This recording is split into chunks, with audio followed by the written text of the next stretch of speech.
Good evening, everybody. Welcome to the Anacortes City Council meeting of January 21st, 2025. I'd like to call the meeting to order. Mr. Franciac, could you take the roll, please? Mr. Fantini. Here. Mr. Young. Here. Mr. Walters. Here. Ms. Cleland McGrath. Here.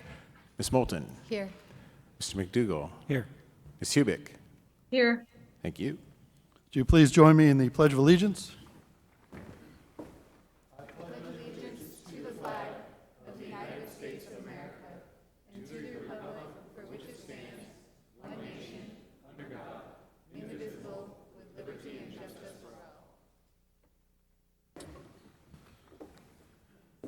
All right, first up, as always, announcements and committee reports. I just have one announcement, and if you'll bear with me, it's a statement on the fire we had over in Skyline. So on January 19th, 2025, the Anacortes Fire Department responded to a house fire at 2011 Cove Place, a vacant residence in Skyline. So the city of Anacortes provides water and fire service throughout the city. When the fire department arrived, the structure had heavy fire involvement and the roof was partially collapsed. The first fire engine company deployed a hand line supplied from a water tank and applied water from the outside the structure as additional resources arrived.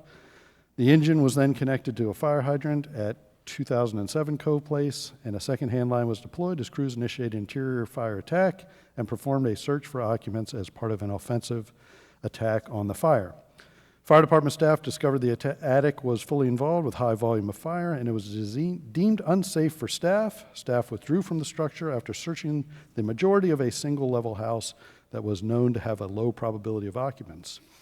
The roof began to collapse, and the fire crews switched from focus on offensive fire attack to a defensive fire attack, which is generally defined by focus to stop the fire from spreading to additional structures. No water pressure issues were observed at that time. Approximately 20 minutes into combating the fire, pump operator witnessed a reduction in pressure and flow. The water utility was dispatched to respond, and a fire tender response was requested per standard Anacortes Fire Department procedures for continued fire suppression. It was then determined that there was a water main break at 5304 Dune Way. The water system is redundant in Skyline, which allows for rerouting of water in the event of a water main break. Water utility staff quickly isolated the water main break and rerouted water to the fire scene by actuating the valves. This restored water pressure and flow, the flow aided in the ultimate extinguishing of the structure fire. Water system in Cove Place was replaced in 2023. The water system on Dune Way was installed in 1969 and has been regularly maintained.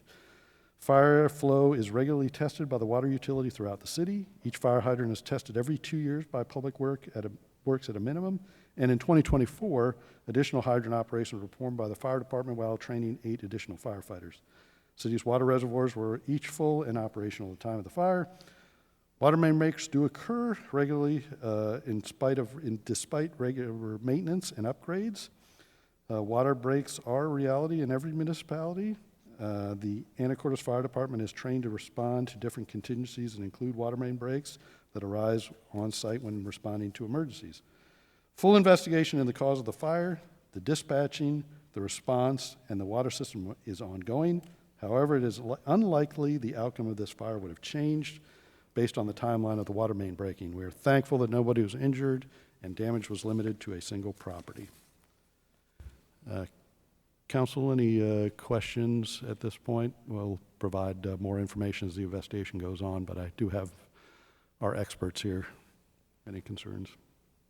All right, thank you. And move on to next item, which is 3A, Civil Service Commission reappointments. And it's my pleasure to announce the following reappointments to the Civil Service Commission.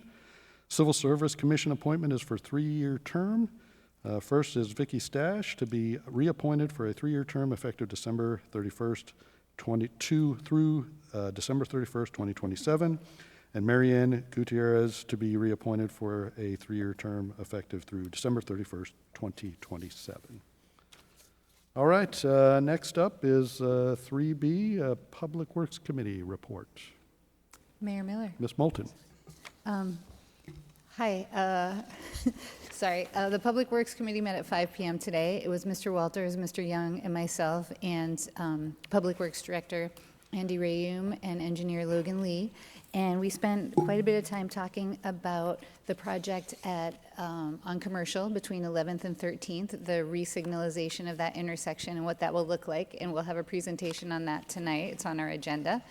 So I won't spend too much time on that. And then we also talked about the 14th Street to 34th Street part of it and potential funding for that. So we'll also go over that in the meeting tonight.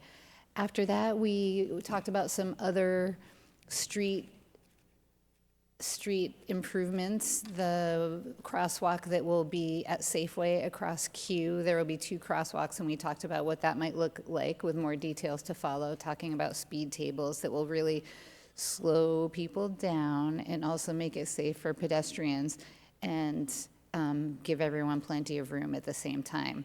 That led us into a conversation of 32nd Street between the M Avenue roundabout and Commercial, how wide that road is at that point, especially when you're going downhill toward Commercial. It's almost like there are 2 lanes that are not marked when you're heading downhill and how easy it is to speed there. So in light of the fact that we're talking about a crosswalk between the retirement home and Storvik Park there, what else can we do there for traffic calming? Do we add, do we do a speed table there? Do we do bike lanes? Do we do just paint? Anyway, ways to make it safer for everyone involved, no matter what your form of transportation. And that was pretty much it. All right, thanks. Any questions for Public Works Committee? All right, next up, Economic Development Committee. Mayor Miller. Mr. Young. Thank you. The Economic Development Committee met on last week. It was myself and Mr. McDougall, and as well as the staff. And what we took a look at was a rough draft that was given from Western Washington detailing some of the findings and of not only was it the survey, but also the meeting where, constituents came up with ideas for how to move forward. The report was broad, and we've asked for more specificity on each of the issues.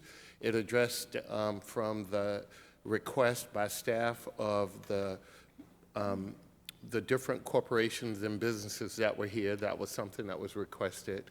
But we're asking in our second draft that the staff is working with Western on is, it would be important to have just some of the summaries from their view of what they were seeing. We will make our own interpretation of how we got it.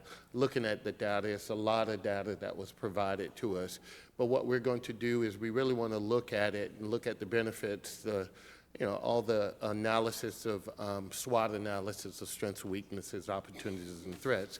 And then how do we use that here in Anacortes?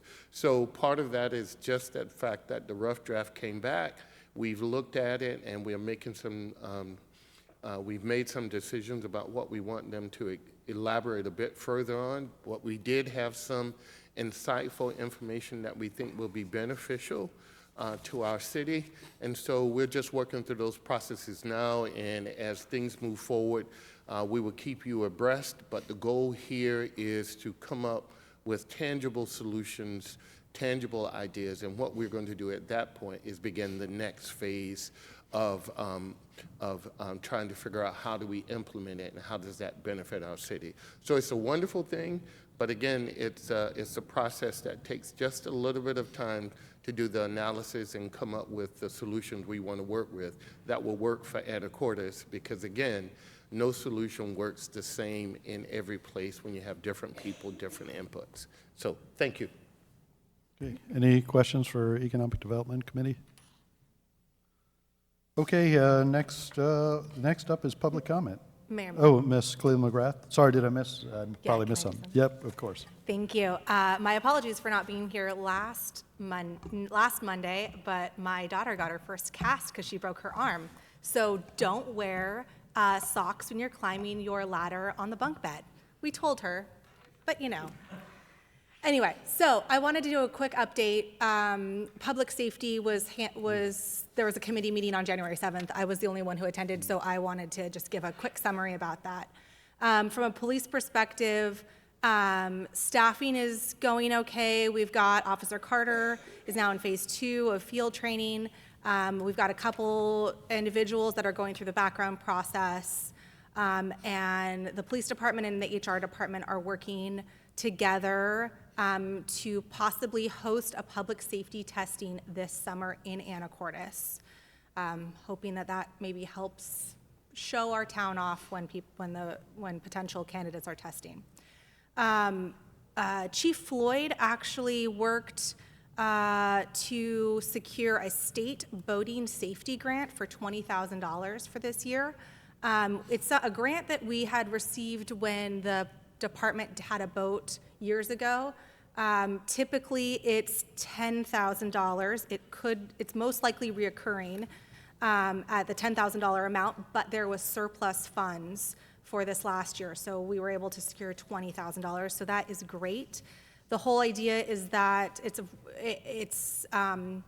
monies that are available as long as the police are also using the vessel and providing safety courses to the public and also doing some training to kind of continue that education. So we should hear more about that, but just kind of helping the fire and police use that boat when it is delivered. The K-9 unit, we're going to hear about later today, so I won't go into that. We had a little bit from Mr. McDonald about medic units. So we talked about the fact that we've got medic units and we've gotten the estimates.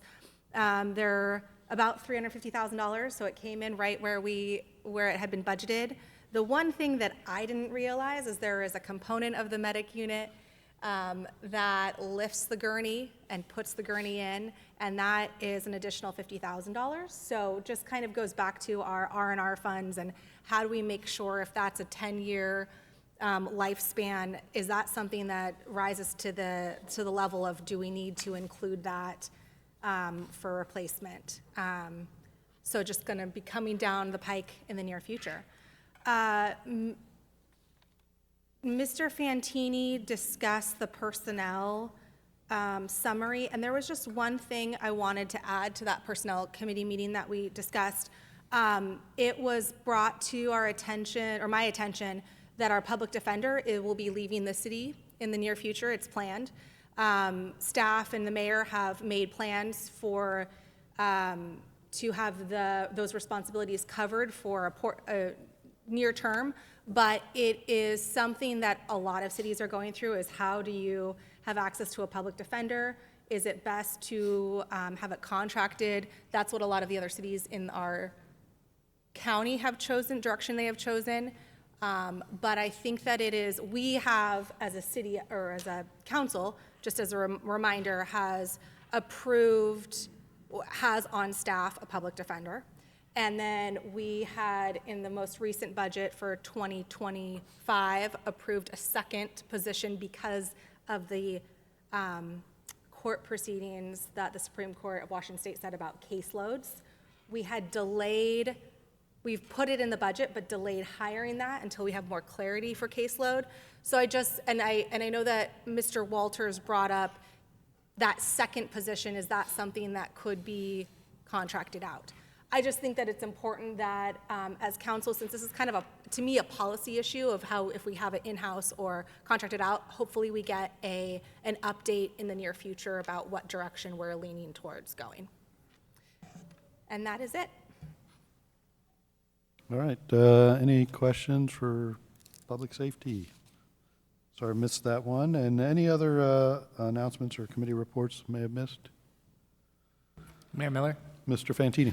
I just wanted to let it be known that on February 25th, which I believe is a Tuesday, both myself and Port Commissioner Bonnie Bowers will be holding a joint town hall at the library to discuss anything that anybody would like to come chat about with us, provide some general updates on what's been going on at the port from Commissioner Bowers, and of course the city from myself. So that'll be on Tuesday, February 25th, 6 p.m. at the library.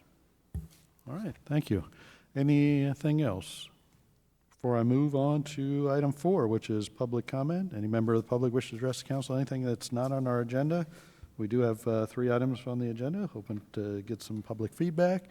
But I do have one member of the public signed up, and you're welcome to go now because it's Zua Mu, and the topic is city budget, although we are going to get a finance update later, but I figure you probably want to go now.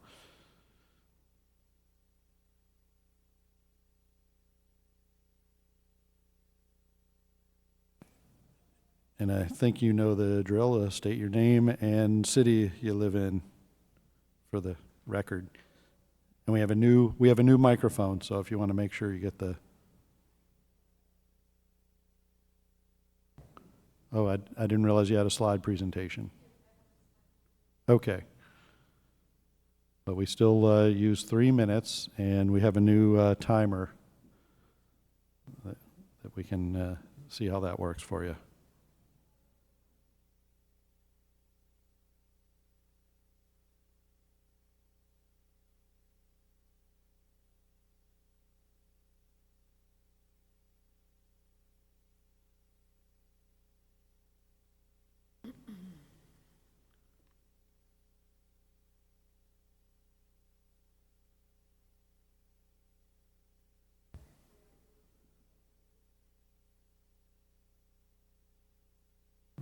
All right, looks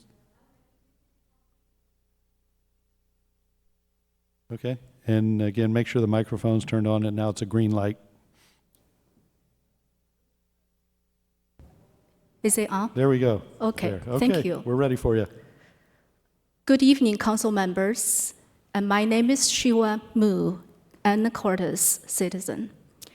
And what I want to talk about tonight is our shared future. We talk about our financial sustainability and physical responsibility.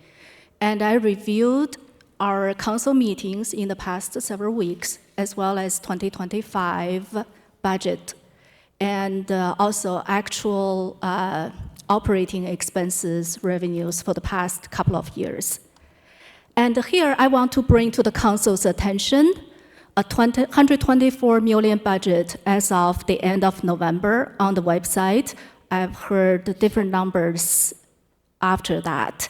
But just looking at November 24th, we are 2 or 2.5 times per capita compared to surrounding cities. Also, we have, as citizens in the city, we recently experienced a utilities rate hike 3%, and also perpetual 1% property tax increase, and appraised property value was up over 20% since 2021. Inflation's up since 2020, 2021 was 20%, and Anacortes still had to take a $4 million loan for the shortfall, and this is not sustainable. We, the people, we want to know what's your process to manage the expenses, to reduce costs of operation in Anacortes, and what specific areas identified for the opportunity and by when, and also external consulting arrangement. Reason why is, let's look at an example. This is based on Anacortes website executed contracts. From 2006 to 2014, we didn't rely on a company called Makers Architecture and Urban Design. However, from 2014 to 2026, at any given year, you can see on this chart the contract amount in those documents. And I reviewed most of the contracts on the website. And the long-term reliance on private consultants have issues. And I want to emphasize a few. Potential compromising transparency, excessive dependence on the consultant, and the project creep. What I mean is get more work. And because misaligned objectives and the business goals of the consulting firms from the city's public, we could have skewed public policy objectives. And let me expand on the misaligned business and financial goals. I was on both sides of the equation. I managed external consultants for a large Fortune 500 company, manufacturing company, and as well as on the consulting side for 10 years. And as a consultant, you follow the directives of the client who's paying the bill. You collect payment, you keep clients happy for repeated work. As representative of the public, you uphold the transparency and public policy and build a better government for us. And you also have fiduciary duty to the citizens in the city. And also your goal is to save money, and their goal is to make money. So recommendations, I will not give you all the recommendations. It's very important for the government to have in-house capacity and also maintain institutional memory on subjects where the city has relied on external sources. For this case, this external consultant worked for us for 10 years. And the public comments, when I was trying to type a public comment, it's addressing to the council members. And on Maker's website, they claimed they responded hundreds of public comments to the city of Anacortes questions from the public. And it should only be responded by the representative of the people or elected officials. Thank you. Thank you very much. Appreciate that. Okay. All right, anybody else wish to address the council? Okay, come on up.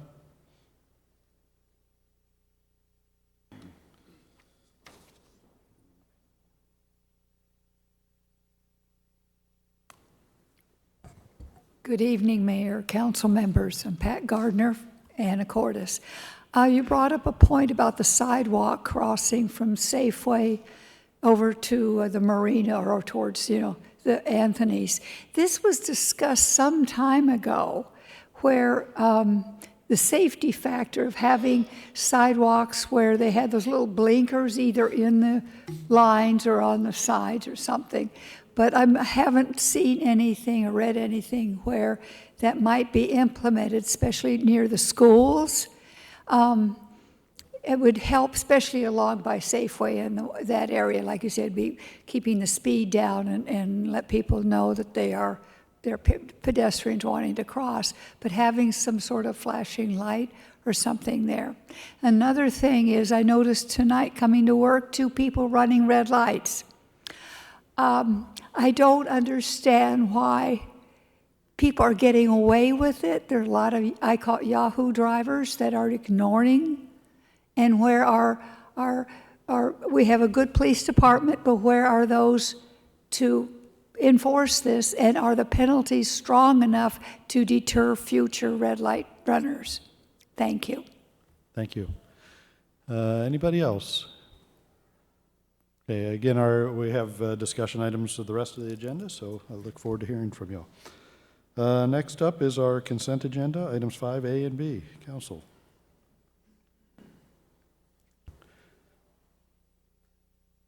Mayor Miller, Ms. Moulton. I move to approve consent agenda items A and B, 5A and B. Second. Motion by Ms. Moulton, a second by Mr. Young to approve the consent agenda. All in favor signify by saying aye.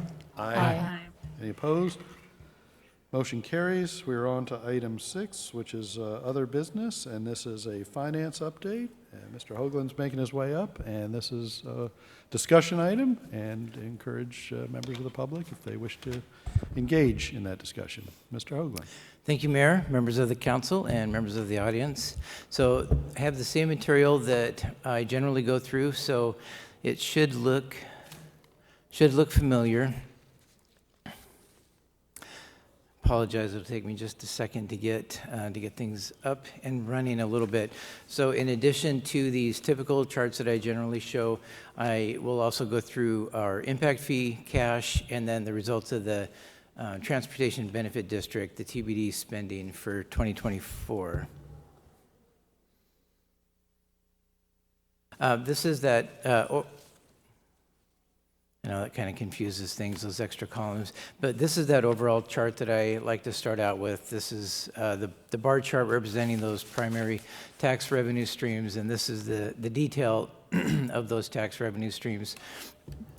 Property tax, you can see we were at 99.4% collection. This was 2024 was the first year we had the expanded property tax levy because from the Proposition 1, that was slightly misestimated when I put that budget together. So we'll have a better picture next year. Generally, our taxes, property taxes are 100% collectible, but 8.3 million in collections there. Utility tax, the 4.6, we'll talk in more detail about that. That's the combination of the utility tax on private utilities such as natural gas and electricity, as well as the city's utilities. Sales tax, we'll talk a little bit more about that as well. 5.7, slightly higher than what we had budgeted, but as you'll see, it's slightly less than what we collected last year. Real estate excise tax, the reason that looks so low is we had budgeted to use cash reserves, so our actual budget was much higher than our actual revenues because we had budgeted to use fund balance or cash reserves to balance out those resources. The TBD sales tax and affordable housing sales tax both came in slightly over budget, but you may remember from our budgeting process, stretching back well over a year now, when we were putting the 2024 resources together, we budgeted each of those to be less than what we had collected the prior year, which turned out to be the case, but slightly higher than what we budgeted. Public safety sales tax, this is what goes to the county in support of the county jail. Leasehold excise tax at $321,000. Lodging tax we'll look at more closely as well. And then the criminal justice sales tax, this is a shared revenue that comes back to the city. So I wanted to talk, and then again just briefly, each of these revenue streams are tick marked here with an explanation of what those revenue streams are, a little more information on those. Looking at our sales tax for the year, you can see the red line is actuals, blue line is budget, and this is the cumulative budget to actual, and then the bar chart is the monthly budget to actual. I'm going to drop down to the summary. So this information over on the side here, this is just where we did the accounting for that error that the Department of Revenue had in giving us that extra sales tax that rightly went to the county related to activity outside the city limits. But the purple line here is just a comparison year to year. This is looking at the entire year, 5.7 in collections in 2024. This is 3.2% less than what we collected last year in 2023, which was 1.9% less than what we collected in 2022. So as we've talked about in the past, we've been making this up because we've had other grant revenues and cash reserves that we've been able to rely on, and that's the case again this year in 2025. And as we talked about, would likely be the last year we'd be able to rely on those types of funding elements and in a broad sense for the city budget. Let's look at it at the private utility tax. So this again is utility tax collected on the private utilities, natural gas, electricity, phone service, and cable television. So we bumped up there in 22 and 23 and then dropped off slightly in 2024, down 0.5% compared to what we collected in 2023. On the public side, this is the city utilities. We're up about 8.3% compared to what we collected in 2023. So overall, we're looking at the combined utility tax between those two revenue streams, private and public utility tax collection. We're 3.6% above what we collected in 2023. Real estate excise tax. So this, I've got the definitions for REIT here at the top of this chart as well. This is in your packet.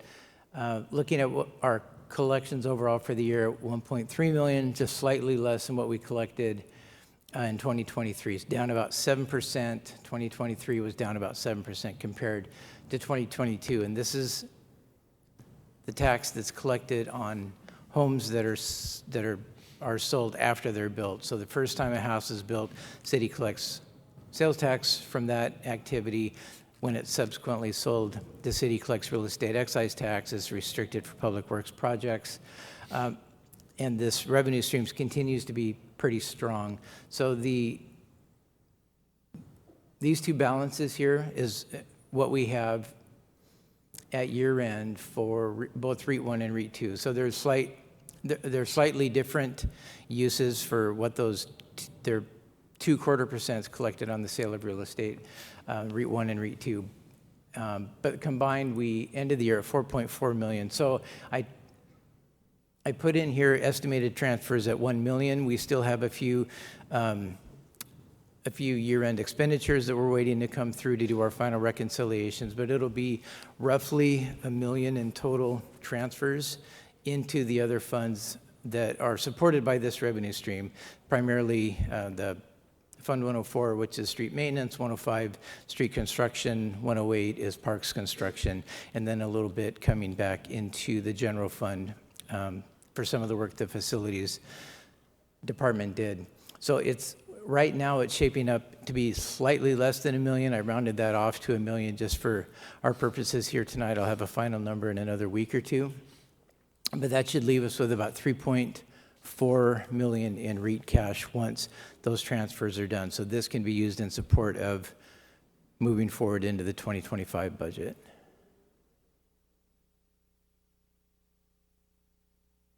Building revenues have dropped off the last couple of years. This matrix right here is just showing what type of building permit has been issued during the year. So in 2024, the single-family residential permits was at 12 compared to 15 in 2023. Commercial or multifamily at 4 versus 3 last year, and then cottage or ADU at 17 versus 13. The revenue collection is about 300,000, just shy of 300,000 compared to about 417,000 last year. Forgive the scrolling through this chart. There's a lot of information here, but I did want to get down to this bottom line here, where we've got about almost 10 years worth of historical information, and you can see the change. The blue font here. This is looking at the entire year revenue building permits. We're at 298 compared to 417 last year, and then prior years you can see how we've been anywhere from 668 up to 974.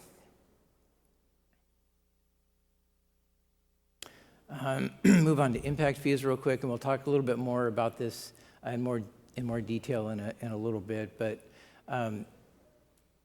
roughly what we collected last year, so 113,000 in impact fees, and this is a combination of the 3 different categories: streets, parks, and fire impact fees. 115,000 last year, and you can see how dramatically that's dropped off compared to prior years. Lodging tax has really hung in there. It's been so we collected about 576,000 this year. Last year was the most we've ever collected in 2023 at 607,000. We're about 5% less than that in 2024, and ending the year at this point with about 1.7 million left in lodging tax cash. Just a quick look at the overall each of our funds, looking at the overall revenue and expenditure picture. So this column G is the budget. So each of these fund budgets is lined out with a revenue budget and an expenditure budget. And then column H is the actuals. So you can see the revenue budget at 40.1 million in the general fund. We actually received it in 43 million. Expenditures 40.1 million, and actual expenditures are at 38.2 million. I also included current cash balances. So this is as of essentially as of today, and we do have a few more 2024 expenditures to post, but this will be pretty close to how the fiscal year ends. But you can see relatively healthy reserves in each of these funds. The general fund, 3.7 million in operating cash. our rainy day fund at 4.8 million, and a little over 900,000 that we have set aside for future computer replacements for the IT reserves. What I don't have here, when I come back next year with, when I come back later in the year with a 2025 update, I'll illustrate how much of these cash reserves in each of these funds we're using as resources to balance out our 2025 budget. I don't have that offhand for each of these, so I apologize for that, but that's coming. But relatively healthy reserves down the list here. Everybody is within budget at this point. There are a couple of things I'll point out. So street maintenance, current cash levels is negative 500 right now. This is before transfers. So I'm estimating a $500,000 transfer into Fund 104. That'll be part of that real estate excise tax, the REIT transfer I was talking about a little bit ago.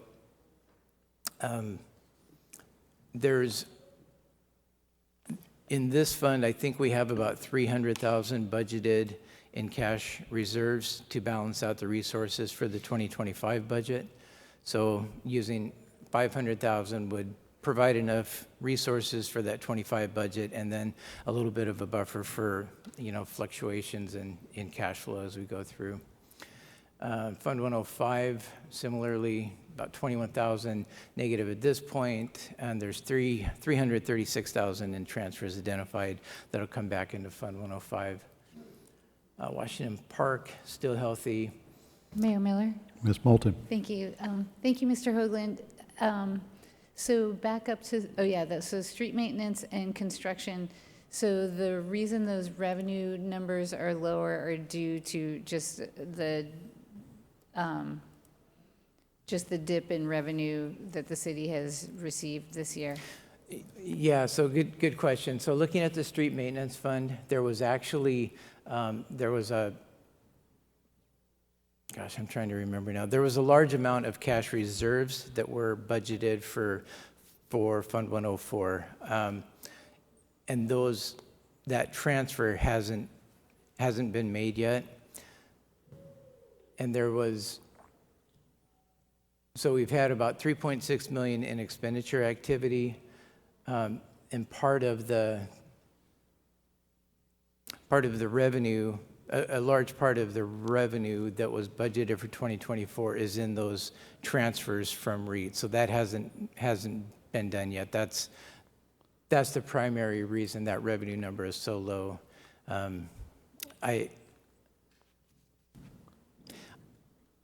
Is that making sense? Probably what I should do, I've had council members recommend this in the past, is perhaps on a quarterly basis, I could do a reconciliation of our capital expenditures at that point, and then make quarterly transfers, and that would make that year-end transfer number a little bit smaller. Ms. Cleland McGrath? Thank you. So just to clarify, the fact that street maintenance and construction are waiting on transfer, so that adds up to a little over 800,000. I'm assuming that that's from that $1 million that you had above in the REIT, saying that's going to this, correct? That's exactly right. With a couple 100,000 spread out somewhere else. That's exactly Good. right. Okay, thank you. Okay. Mayor Miller. Mr. Walters? I just wanted to offer a different perspective on that. The alternative to doing those transfers quarterly is to continue on course, do them at the end of the year, because if some more restrictive funding source becomes available, we would want to spend that first and not transfer REIT, right? Because REIT's more available for other things. I don't know in what circumstance that might occur, but I think maybe just explaining on the chart in text that this is just a transfer and not a shortage of new revenue. Right, yeah. Sufficient. No, that's really well put, and it's a good point about potential more restrictive funds becoming available that we could use for this. A grant or a donation, something of that nature, would be more restrictive, and then it would be, it's the city's policy, and I think just, a good practice to use those more restrictive monies first.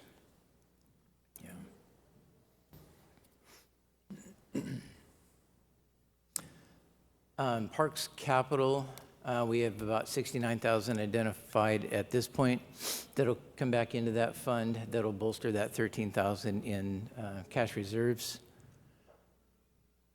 The affordable housing, this cash that's left over at year end here, this is that revenue stream that flows through the city to the Family Center and the Housing Authority for those affordable housing projects. This is just a matter of timing and accruals for that balance. Ideally, that's always zero, but there's the timing issue. Sometimes there's a balance left in the fund.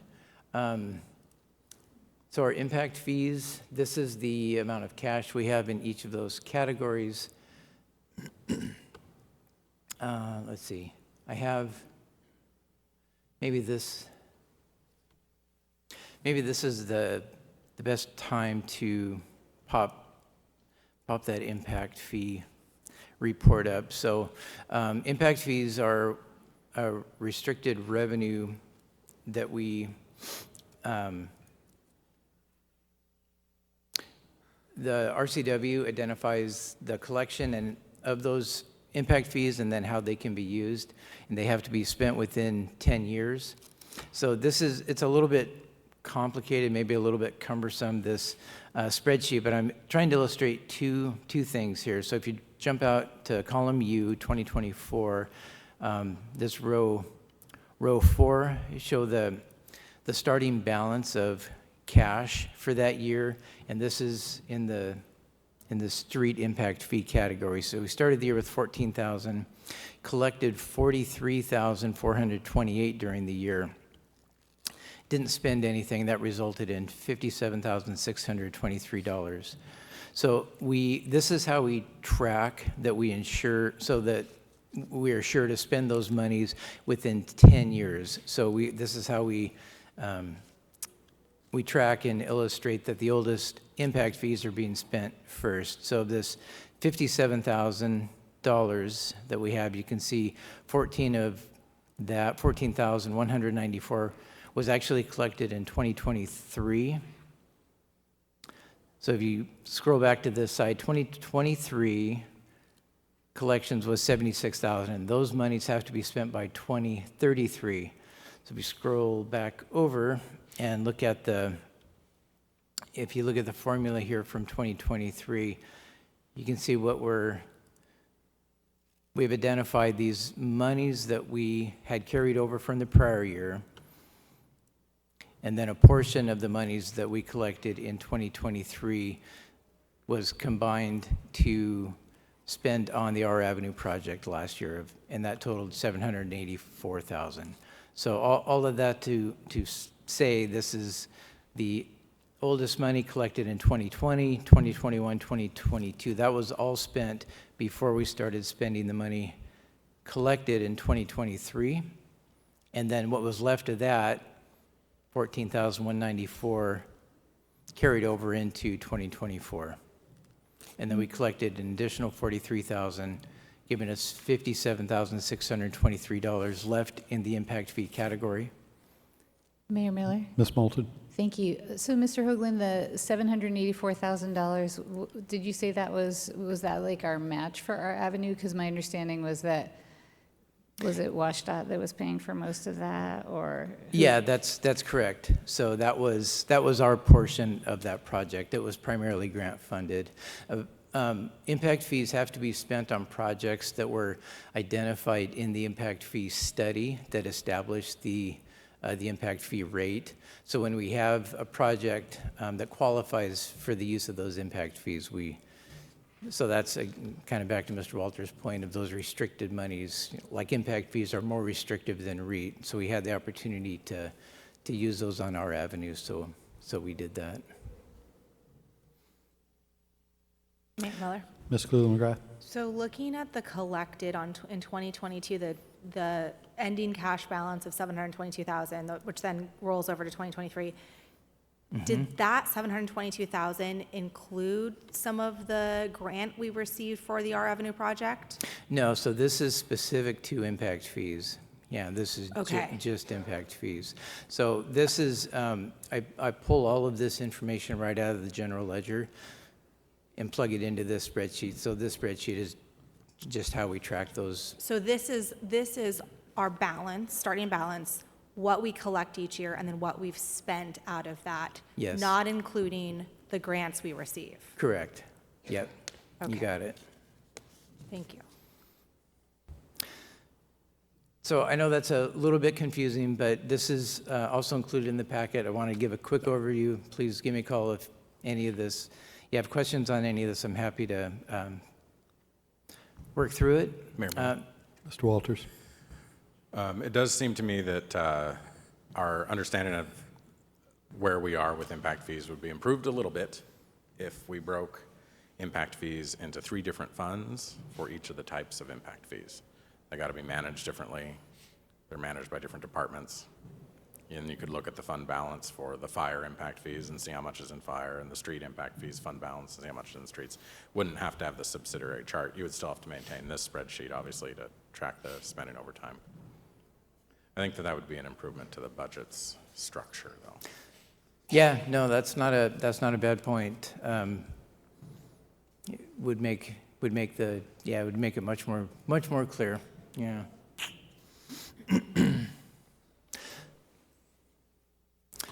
So again, each of these categories of impact fees, street impact fees, park impact fees, you remember a few years ago, the cemetery project, we used a large portion of those, so that total now is at 201,000, and then fire impact fees are at 419,000. And fire impact fees for 2025, we've got 315,000 in fire impact fees scheduled or budgeted in 2025 for station upgrades, and another 40,000 for command vehicle. So 355,000 in fire impact fees budgeted for 2025. Mayor Miller? Ms. Moulton? I'm just curious that these impact fees seem like they're all over the map, dollar amount wise, compared to parks and street. Like all those, there are years with zero, there's a year with zero, there's 2,900, and then there's 106,000. Is that a function of what projects that we have identified and the impact fees related to those? So are you talking about the fire impact fees? Yes.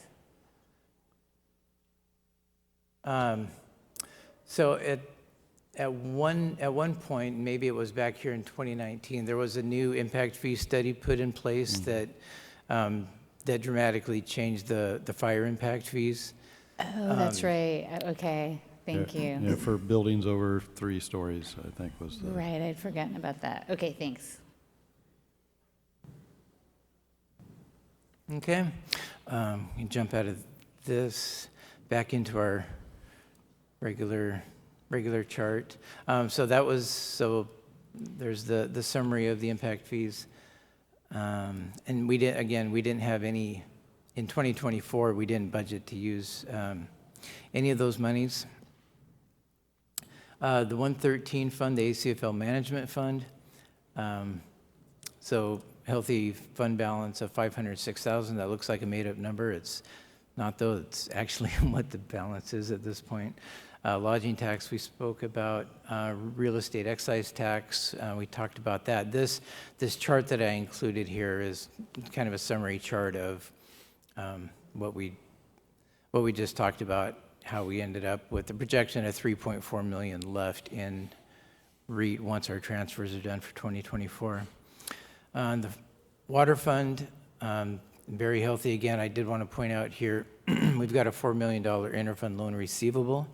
That's split over a 5-year period, so that's what this 800,000 represents, is the annual payment from the general fund back to the water fund. There's 2 interfund loans. One of them is the water fund. One of them is in the equipment rental fund, 4.4 million. So about nearly 1.7 million in interfund loan payments out of the general fund. That was for Station 3 and the ladder truck. So everything tracking fine, looks healthy. I'm happy to answer any questions you have that we haven't talked about already. Mayor Miller? Mr. Fantini? I just had a couple of questions. Some of them are probably very easy. When we're looking at the permits that we've issued, I noticed that the last couple of years we've seen an uptick in the cottage permits. When we're talking about a permit for cottages, does like one represent one cottage, or is one represent the project of cottages? So like, have there been 17 projects, or have there been 17 cottages? Right, 17 cottages. 17 cottages, Yeah. okay. The other thing, one of the other questions I had was with the drop off of impact fees that we've seen the last 2 years, pretty significant, I would say. Are those just as a result of less building happening, or is that the sole driver of why that's a lot less? Yeah, that's exactly right. It's a direct correlation, yeah. Okay. And then if you could go back to your very first slide real quick, which was with all the different taxes, and you gave your, yeah. So if you scroll up a little bit, I'm just trying to understand property taxes a little bit. Yeah. So we budgeted for $8,387,000 in property taxes. We only collected $8,338,000. I'm trying to understand, and maybe it's an obvious answer, I don't know. So property values have all gone up, property taxes have all gone up, but yet we're collecting less in tax revenue this year than we did last year. Is that because people aren't living in their homes, or like what would be driving that? Yeah, so property taxes. Property tax revenue stream is exceedingly complicated, and I think every time I've tried to clarify it, it's just muddied the waters more. So in this case, that budget of 8.387, I was making, when we put the budget together, I was making an estimate of what I thought the budget was going to be. So taking a step back, so normally the property tax levy is it's what's called budget-based. So it's not actually driven by the property values, it's driven by what our current levy is. And we can increase that by 1% per year. So it's 8.3 million. Next year we can make it 8.3 million plus 83,000. In this case, setting the budget for 2024, the public safety Prop 1, that voted initiative that went to the voters, that was approved, and that adjusted the millage that was applied against the assessed values to determine the amount of the levy. So for 2024, it was a different situation because the voters approved a change in millage. That was applied against the assessed value, and I made an estimate on what I thought those assessed values were going to be, and I was a little bit off. But you guessed pretty good. Well, so now for the next year now, the budgeting will be a lot closer because we can go back to just estimating the 1% above the existing levy, and then that's the new levy for the coming year. Great, thank you. Mayor Miller? Mr. Walters? It is very complicated, but I think one of the most important and simplest principles is that increase in property values does not result in an increase in property tax revenue to the city. Exactly. Which Yep. people have a really difficult time with. It doesn't make sense, but it is what it is. Yep. And then, of course, new construction is also an addition there. Yeah, good point. So yeah, new construction added to the tax rolls gets added to that levy as well. Yeah. The other point Mr. Fantini raised about the development permit figures, I don't think your figures are correct. They weren't correct last time. I sent an email to planning. They have some different figures. The reason I know that is because I permitted 15 cottages in 2021, and there's only 3 listed there.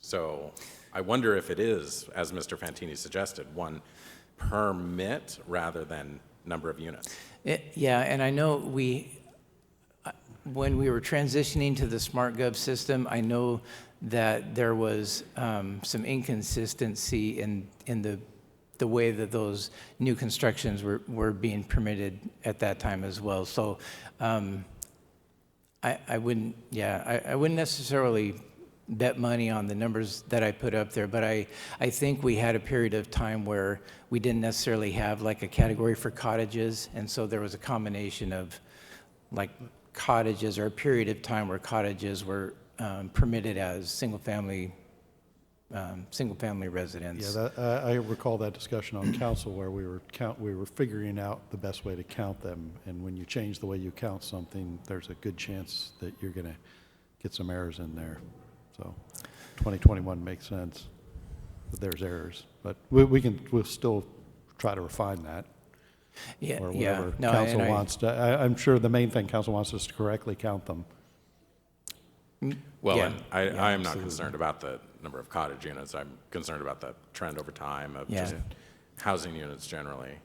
And I think that would be some interesting data, maybe not necessarily for the purpose of your budget presentation, but for the purpose of our looking at land use code and our housing issues. But the planning department data is much more detailed and broken down into different divisions, duplexes, those kinds of things. And so I think looking at their data would be more useful for us. Yeah, no, that makes sense. Yeah. Oh, sorry, one last thing. Ms. Cleveland McGrath? Thank you. Mr. Walters kind of touched on it softly, but I think that this report really illustrates a concern I've brought up in the Planning Committee and in the Finance Committee, and that is our new construction. And it's not just one thing. And I know it's easy to say that interest rates are up, but if you look at the real estate excise tax, those are only down 5.5%, 6.5%.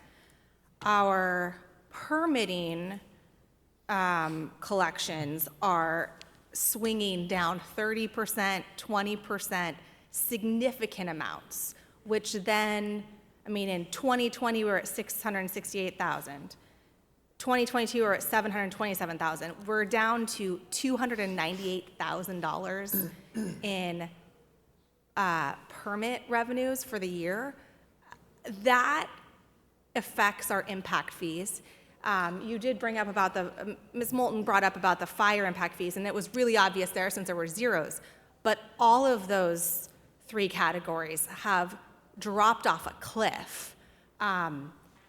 And we need to, as a council, talk about how we can have a positive impact on our revenue sources. We have every year had a budget retreat with the mayor.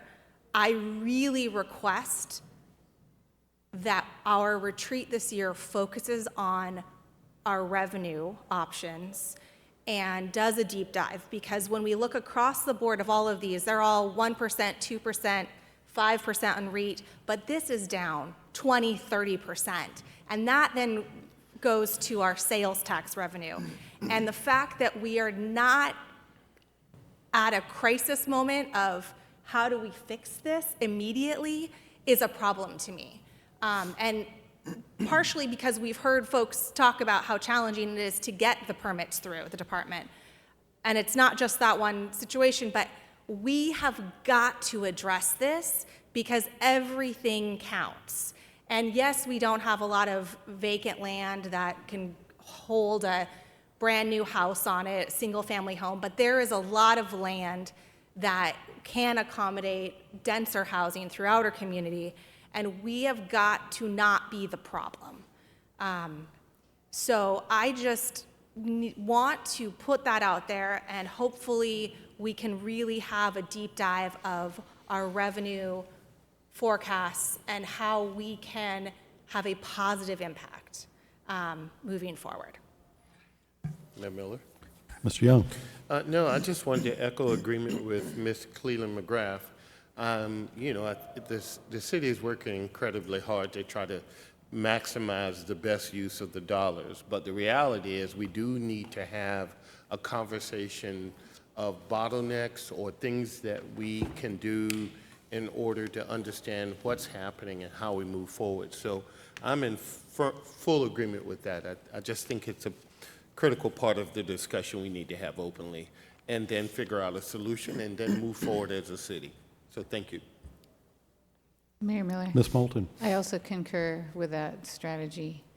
And as a different sidebar, I think it would be a great idea. We talk about property tax all the time and how confusing it is. And our county assessor, Danny Hagan, has been here several years ago. He does a really good presentation. I bet he's even better at it now because he's been doing it so many times. So I suggest that we bring him back in the before April, when the next property taxes are due, to really help us all get a better understanding. Yeah, I always think when Mr. Hoagland's there trying to work through the property tax explanation, Danny Hagan, not that you didn't do a fine job of working your way through that, but it helps to have the person that actually is responsible for collecting those property taxes in Skagit County in front of council and the public. So, yeah, we'll get that on the schedule.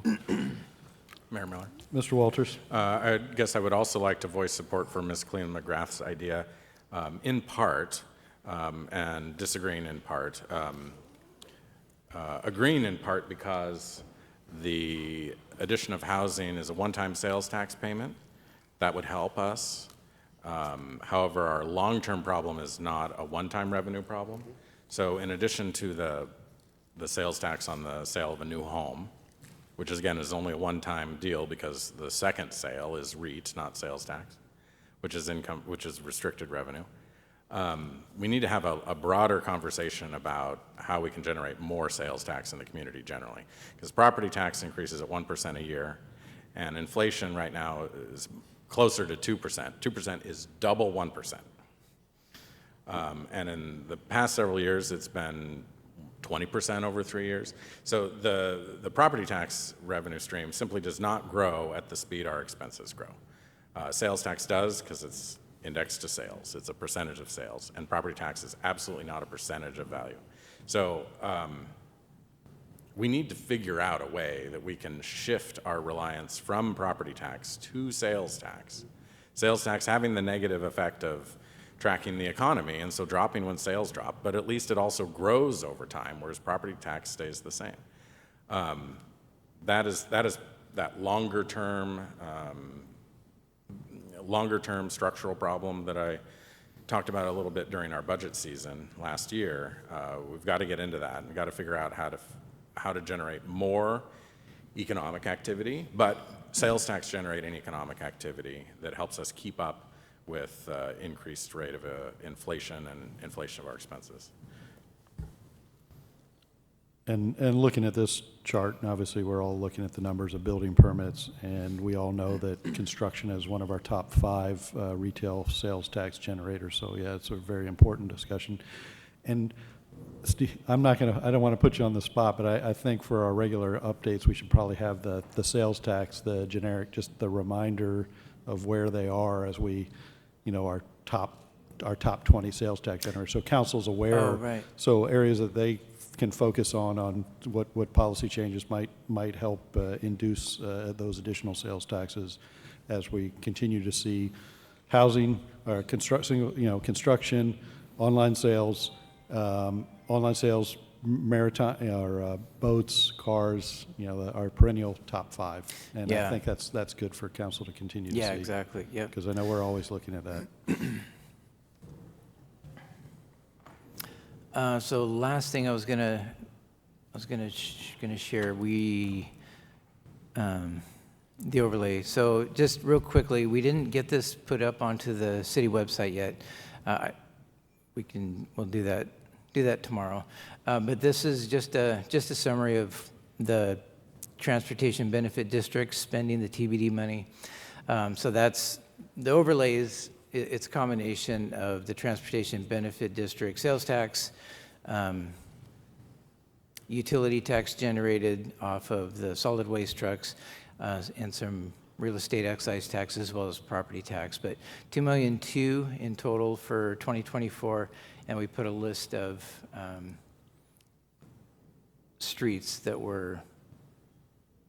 that were hit during 2024 in that effort. So we'll get this up on the web so the public has access to that tomorrow. And I'll leave a copy for Mayor Miller? Mr. Walters. Steve, refresh my recollection. What's the annual revenue from the TBD sales tax? I believe it was, I want to say it was, In your budget presentation here, it was like 1.3 million, but is that actually the revenue? The annual revenue? I don't have it in this. I think it was 1.2, 1.3 million. It was somewhere in that neighborhood for 2024. I want to say 1.2 million. Okay. It's not just budgeted revenues, but actual amount of sales tax revenue in that year. Yes. Yeah.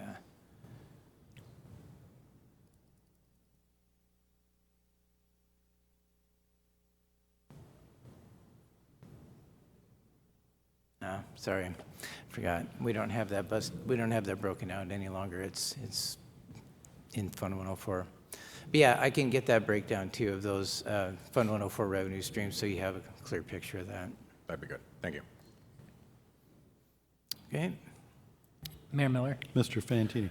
I just quickly also wanted to agree about the retreat topic of looking at our permitting and whatnot. But one of the things when we're doing that I would like to see is we spend a lot of time looking at, obviously this year, last year was down, and then we compare that with the 3 most recent years after that, which were the COVID years. And I agree that interest rates aren't the sole driver of why our new construction is down, but I think only comparing that to the 3 years prior to, the 3 COVID years, when interest rates were historically at all-time lows, could be a mistake and a little bit of a trap for us. So if we could reach back to the 3 years prior to COVID, or even a little bit farther, I think that might be more helpful and informative in the discussion. Sure. Yeah, you bet. Mayor Miller. Ms. Cleveland McGrath. I would agree with that, but that's also why you would also compare the real estate excise tax, right? Because those are existing homes that are transferred, which means chances are they're going to have a loan on them, which has slowed folks down from wanting, since they like their interest rate at a lower rate. But I agree. I think we've got to look at comparing real estate excise tax, because that's a transfer of existing homes, versus new construction permitting, which is new homes, right? So, yes. Mayor Miller. Mr. McDougall. In addition to the historically low interest rates, we had also just recently passed the major revision to our development regulations, which had a significantly encouraged density, and I think we had kind of an explosion of development that first couple years, right? So is there a sense that there was maybe some even like overbuilding? Well, I mean, we can't overbuild, we're way short, but kind of overbuilding for what the market of 2022, 2023 was ready for? Like, does that help explain some of the downturn as well, as there was so much that happened in 2020 and 21? Mayor Miller. Ms. Moulton. I do feel like I was on the planning committee at that time, and that there were people that were waiting for our new, so it was like, yep. Again, brings up a great topic that I think I caught part of the Finance Committee discussion about, and I know the Finance Department is working on having a kind of a longer-term trend analysis to help facilitate that discussion, whether it's a retreat or a workshop or otherwise. Mayor Miller. Mr. Walters. To Mr. McDougall's question, yes, there was certainly some pent-up demand, as would be expected before a significant code change. But I think if you look at the dwelling unit numbers, I think we generated a bunch of dwelling units closer to our target in like 2021. And then I think there was a drop-off in 2022, and then I think a more significant drop-off in 2023. It would be great to look at the hard data, so we're actually looking at all the same stuff. But I would also point out that we do have an ordinance to make some changes to our permit process that has received a unanimous recommendation from the Planning Commission, but was appealed on the basis of SEPA by our former planning director, several planning directors ago, and so hasn't reached us yet because we need to resolve that appeal. And that has the potential to aid the permit process at least a little bit, but it hasn't gotten to us yet. So those kinds of things don't help. Mayor Miller? Mr. Young? Just to chime in just a little bit, you know, the permitting process is challenged at the moment. I think we're all aware of that. But, you know, there is also huge demand that you'll probably hear me continue to espouse as, you know, time goes on. You know, there are a lot of seniors that are ready to move out of the bigger houses into the smaller houses. There really are. There's just not enough supply for them to do that. And where? And so they're going pretty fast when there's inventory. And, but, you know, again, I'm of the view that there is huge demand, even on MJB property. I think there was, last thing I heard was, it was 400 names waiting to be called to say, hey, this is being developed. They may already own big homes in Anacortes, losing a spouse or ready to downsize. So that pin-up demand is still there, and people still want to come. I'm just of the opinion that we don't have enough, because we're also trying to create affordable housing. And so those two things are juxtaposed from one another, and it's just, you know, demand is there, and I just think that we got to figure out a way to try to make it happen for the city. So I totally agree. Thank you. All right, before we let Mr. Hoagland go, any member of the public want to jump in on this? Okay. Any other questions from council? All right, thank you, Mr. Hoagland. And we will move on to item 6B, which is Police Department K-9 Program Update. And Chief Floyd will introduce our presenters.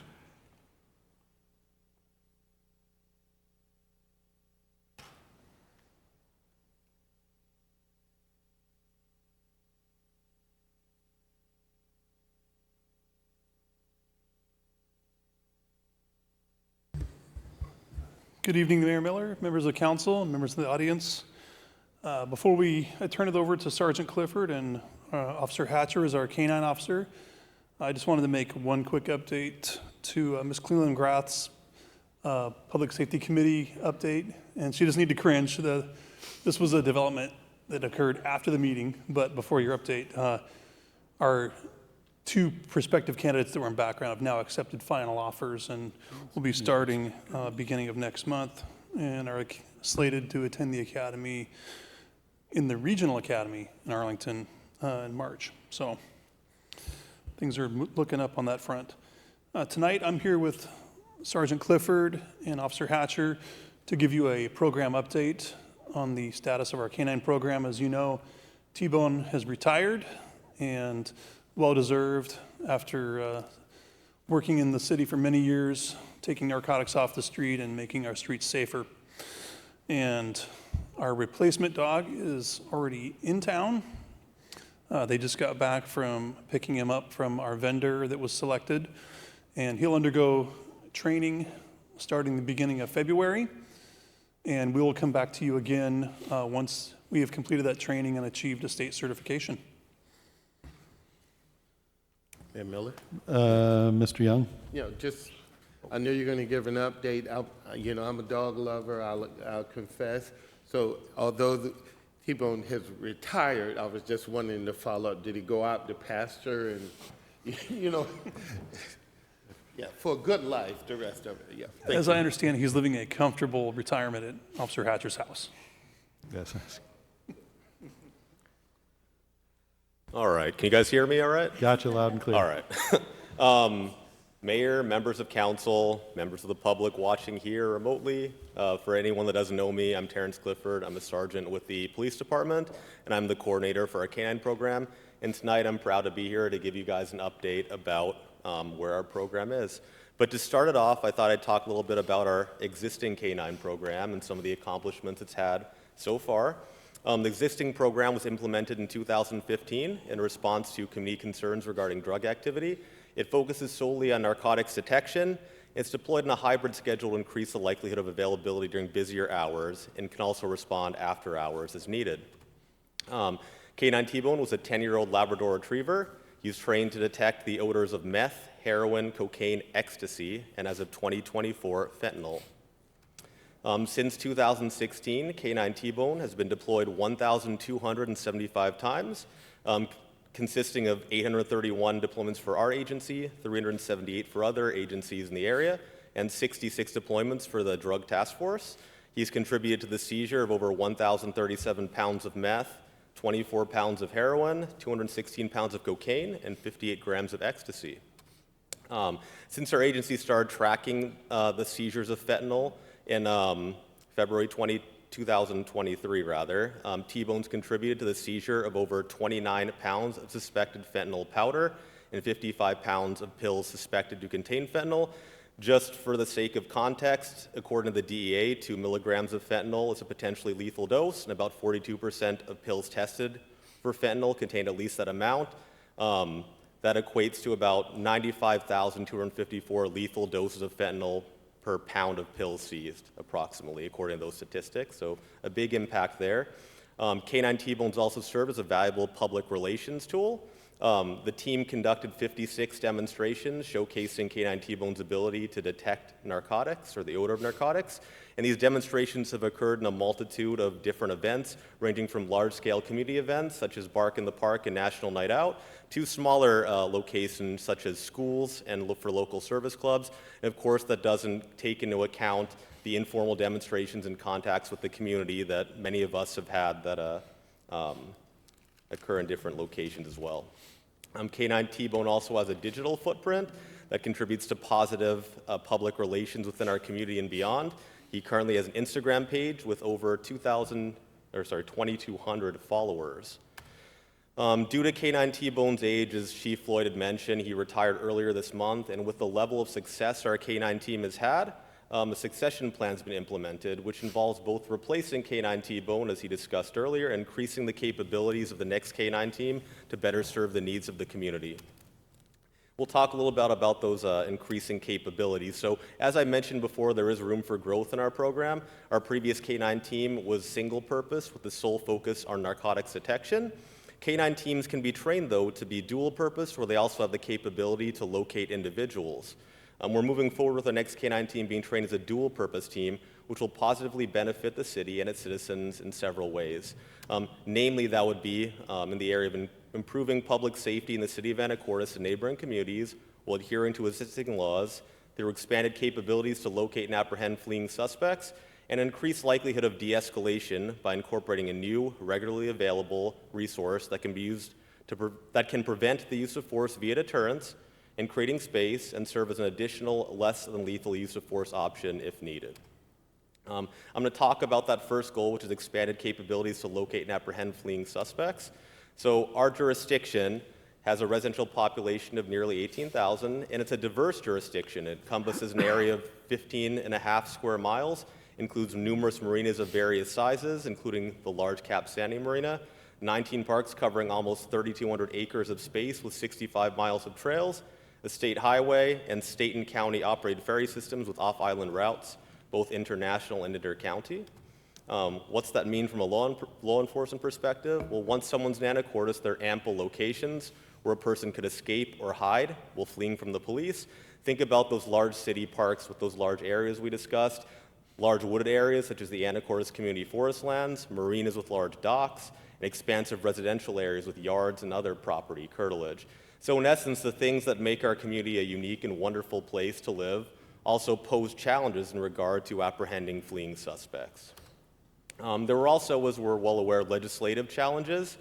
Police reform laws that were enacted beginning in 2021 impacted officers' abilities to perform their duties and provide the level of service expected by the public.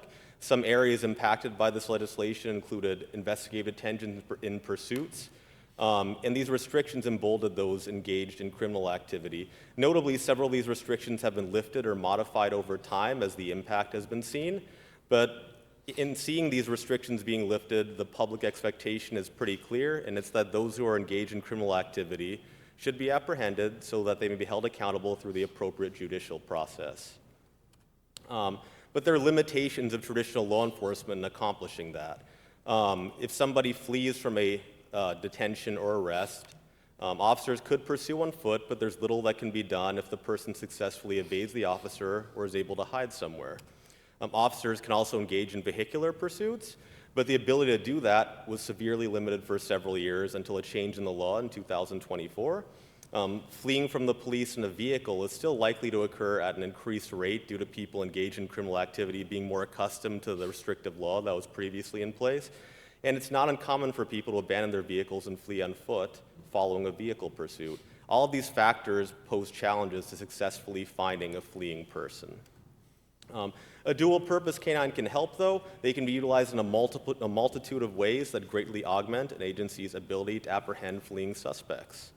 I'm going to go through a few of those, starting with tracking or locating. So a canine that is trained to track human odors can be deployed when a person flees the scene of a crime and their location is unknown.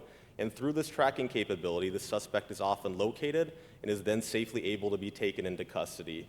Notably, this capability can be utilized in tandem with a UAV or drone to maximize effectiveness, which is a resource that many departments are starting to have at their disposal. Backtrack's another capability. A canine can backtrack from the location of the fleeing suspect, and that can be beneficial in efforts to locate property or evidence that the suspect dropped or hid prior to being located. They can do an evidence search, which is similar. That's when they're deployed to search a particular area for potential evidence associated with someone who's fled, as the person's odor may have been left on these items. And notably, that includes dangerous items such as firearms and drugs that we wouldn't want to get into the wrong hands in the community. Area search is another capability. That's when the canine is deployed to conduct a search of a particular area, whether it's a home, business, or another site, with the purpose being to inform the handler or other officers of the presence of a human. This improves safety for all of the involved parties and provides officers with the ability to call for the person to come out or engage in de-escalation efforts as necessary. They can assist with building searches. Building searches are particularly dangerous for law enforcement, especially when it comes to confined spaces where there are many places to hide. The first time an officer conducting a traditional building search, the first time they see the suspect might literally be when they walk into them in close proximity while they're hiding, which is not an ideal situation for anybody involved. But the dual-purpose canine can be utilized to search a building and identify if a person is present. That allows, again, the officer to use verbal commands to have the suspect come out, allows officers to engage in de-escalation efforts, and leads to improved safety for all involved parties. A dual-purpose canine can also contribute to scene safety in numerous other situations that weren't mentioned, such as serving as part of a perimeter during a warrant service, being present during a high-risk vehicle stop, for example, and the presence of the canine in these situations allows for timely deployment if needed, which again can improve the situation for all involved. The main takeaway for this section is that the improved locating capabilities that a dual-purpose canine would bring to our agency would greatly contribute to the likelihood that suspects are found and apprehended, thus contributing to the public's expectations of accountability for those who break the law being met. Talk about the other goal we mentioned, which is an increased likelihood of successful de-escalation. One indisputable takeaway from the police reform efforts in Washington State is the public expects officers to attempt to de-escalate situations prior to using physical force. That's codified in the law. Essentially, an officer shall use reasonable care when determining to use force, when using physical or deadly force, and will also utilize all de-escalation tactics that are available and appropriate under the circumstances before using physical force. And additionally, officers will use less lethal alternatives that are available and appropriate prior to using deadly force. A dual-purpose canine contributes to the requirements of this law being met. A dual-purpose canine serves as a valuable de-escalation tool. When a canine is present, the suspect is likely to consider this fact and elect to cooperate with law enforcement, knowing that a deployment could occur. This can also occur, notably, before the suspect has even fled and can prevent flight or resistance. This decreases the likelihood that physical force will have to be used on the suspect by officers and leads to an improved outcome for all involved parties. If a dual-purpose canine is not successful in de-escalating a situation and other de-escalation methods have failed, the canine can also serve as another less lethal use of force option. Well monitored and controlled by the handler, the canine can be utilized to assist in subduing a suspect to facilitate them being safely taken into custody. But notably, I want to stress that most responses by the dual-purpose canine teams do not involve the dog being utilized in this manner, and presence alone of the canine is enough to de-escalate the situation, which again improves the safety of suspects as well. We obtained some, just to illustrate this, we obtained some statistics from the Bellingham Police Department, just to illustrate that it's very uncommon for a dual-purpose canine to be used as a direct use of force tool when deployed. So according to Bellingham Police Department in 2023, their canines were deployed for patrol or locating purposes 123 times, which resulted in 55 arrests. Of all of those deployments, only 4 bites as a use of force tool were delivered to suspects, which equates to 3.25% of deployments resulting in the use of force by the canine. Notably, of those deployments that resulted in an arrest, only 7.2% of them involved a bite being administered by the canine. And another factor to take into account is when the canine does deliver a bite, the extent of injury to the suspect is often minor. 2 of the 4 bites delivered by Bellingham Police Department canines in 2023 required only treatment at the scene by the fire department. The takeaway from this section is that the implementation of a dual-purpose canine augments officers' capabilities to de-escalate situations and serves as an additional, less lethal use of force tool, which contributes to our agency adhering to the requirements of the law and the expectations of our legislature and community at large. So a little update in our program status, and Chief Floyd covered a lot of it, so some of this might be a little repetitive, but a replacement dog has been purchased from a vendor and was retrieved in California. Officer Hatcher has the dog right now. Getting into the training a little more, so the subsequent training for the new dual-purpose dog is going to be 400 labor hours for training in regard to the locating role, and 200 labor hours of training for the narcotic detection role. Notably, these can generally be accomplished during the handler's regular shift and should not require a significant amount of overtime hours. Deployment of the new dual-purpose canine can occur after successful completion of this training and obtaining necessary certifications, which I'm sure will keep you all up to date on. Just a few remarks in concluding here. So we're proud to have contributed to the improvement of public safety in Anacortes and surrounding communities through the deployment of our previous single-purpose canine and the implementation of a dual-purpose canine that's easily and regularly available to officers and under our agency's control allows for an even greater contribution both in the city and in communities that request assistance. We'd maintain the narcotics detection capability, which, as we've illustrated, has been significant during the life of the previous dog, and introduce a multitude of new locating and applications and a new de-escalation use of force tool. This will help keep dangerous, discarded, or hidden items from getting in the wrong people's hands, including those of children. The implementation of a dual-purpose canine program at our agency improves public safety in the city of Anacortes and neighboring communities, while adhering to the existing laws by expanding our capabilities to locate and apprehend fleeing suspects and increasing the likelihood of successful de-escalation. Like our community and those around us, the law enforcement profession public expectations are evolving and agencies need to adapt to that. Members of the public expect law enforcement to apprehend those engaged in criminal activities so they can be held accountable through the judicial process, but they also expect that law enforcement follow legislation requiring de-escalation and the utilization of less lethal force options as needed. The implementation of a dual-purpose canine program contributes to both these expectations being met and positively benefits our community. And some sources and questions. I got Chief Floyd and Officer Hatcher if anyone has any questions as well that I might not be able to answer. Mr. Young. No, just, wanted to say thank you for the work that you're doing. It's, drug scourge throughout the country has been huge. Lots of families have lost people and sometimes suffer in silence, thinking you're the only one when you're really not. And, just about all families have been touched. And so the work that's going into this is so important. And those numbers that you cited were astounding for me. I really, when you break it down like that, day to day you get a number, but when you put it in context and show just how much work went in and the effect on that number of people, it is commendable. And I really appreciate that. And I think the mayor had told me once about a certification or some type of extra credibility we had in this process. But, I'm curious. We had a lab the first time. Is it a lab, can you say, or is it Belgian Malinois, a German Shepherd? I'm curious. I love them.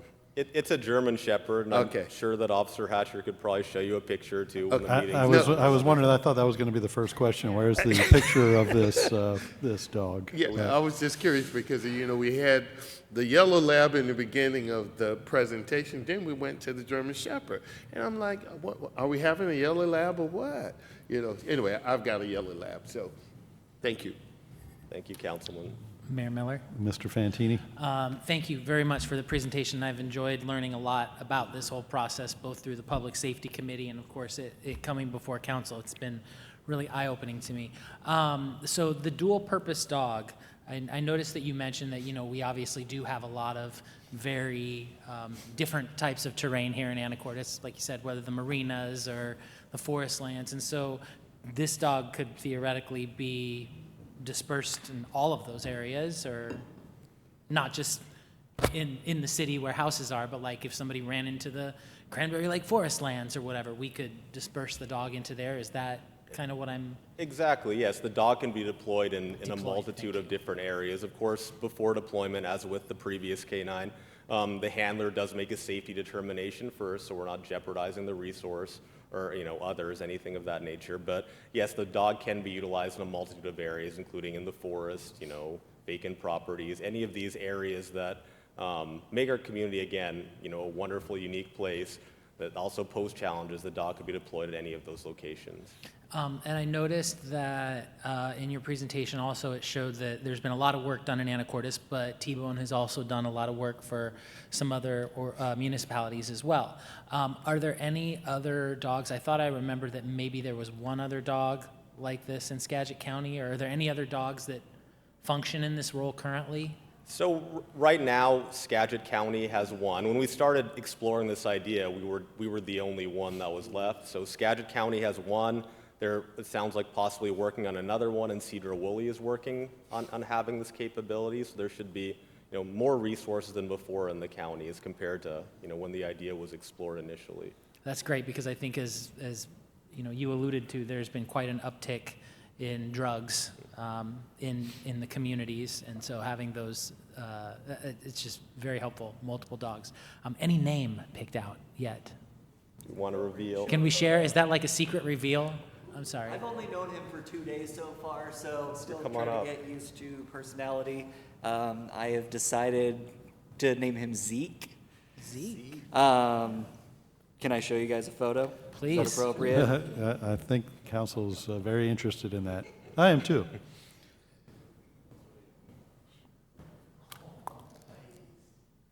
Smile. Very friendly dog. Obviously still trying to get to know him. But very affectionate, eager to work. Thank you. That was all my questions. I look forward to the swearing in. Mayor Miller. Ms. Cleland McGrath. Thank you. My other concern is how is T-Bone handling this new person or dog in his life for Zeke? So today was the first day going to work without T-Bone. It was probably just as tough for me as it was him. But over the last couple days, he has been by my side at the house, being more of a house dog. He's actually slept in my bed the last 3 nights, so we're bonding good. We're hoping, he's able to learn how to relax and just be a normal retired dog. Very good. The other point I wanted to make that came out of some of our public safety meetings, committee meetings, is the fact that it's not just deploying to find potential criminals, but also folks who might be disoriented, confused, have Alzheimer's. Correct me if I'm wrong, would this dog be able to assist in that, or is that still a gray area? I mean, generally, this sort of dog isn't used for the It's not. tracking of people that are lost. I mean, Okay. there are other resources that are available for that, Okay.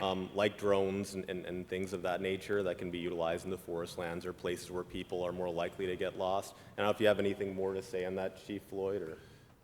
We would typically request search and rescue specific dogs that are used by the county search and rescue teams. Those dogs have a different focus on their training that is more ideal for that type of a situation. Thank you. I forgot. Thanks for the clarity. Mayor Miller? Ms. Moulton? So clearly we're upping our canine game, and I appreciate that you showed us the photo and he looks like a friendly dog. I think one of the reasons T-Bone's been so popular is because he is a yellow lab and he's always grinning and he looks so approachable. And I understand that this is a little, we're adding a job that's different than just sniffing. So I'm hoping that this dog, as you're saying, is friendly and that you'll be able to take him to schools and that people will feel like they can interact with him, and it'll still be good for the public instead of, because there's a difference in how people perceive a lab and a German Shepherd, which goes right to Mayor Miller's dog and also Councilmember Young's question. Nothing against Rex, I'm sure he's a great dog. But so I hope that continues, that positive relationship with the public as well and the dog. And I expect that it will, but I just wanted to mention that. And thanks for all your work. It's incredible what T-Bone's done and what you'll be able to do in the future.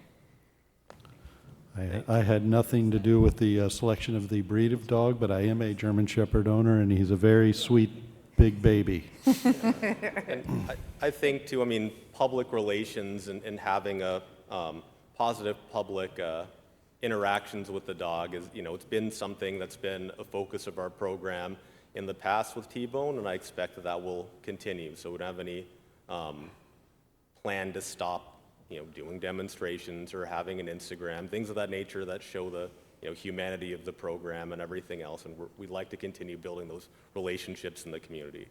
That's great. And I think Officer Hatcher might have something to add. Yeah, T-Bone, great dog, set the bar super high. Just like any other breed, no matter what the job is, no matter the breed, there's always going to be considerations in that particular dog. So that's something, I don't feel comfortable saying, yes, we'll be able to do X, Y, and Z. Everything's going to be dog specific. So regardless, lab, whatever breed, I know labs that don't like certain things, but my goal, and I'm sure you speak for everybody else, the community interaction with the canine program is a huge part of it. I absolutely love it. I love the smile the dog brings on everyone's faces. So my goal would be to get to a point and figure out what that perfect match is for that community outreach, and then also just the dog specifically for himself. That's all I have to say about that. I'll also add to that. So in the process of selecting our vendor for this dog, we were very mindful of that exact aspect. And we did our research, and the vendor we selected has a significant track record of dogs that are able to meet our needs in a law enforcement capacity, but also are of the right temperament to take to those events with the community. And so what it was a huge consideration when we looked at what vendor we were going to select. They have a long track record, especially in this area, of agencies that have been very successful and pleased with the product that they've received. Mayor Miller? Mr. McDougall? Well, huge thank you to T-Bone for his service, and I hope he's enjoying a really nice, relaxed retirement. I was wondering, is it appropriate when Zeke goes to work, can Zeke come in and can we meet him? Go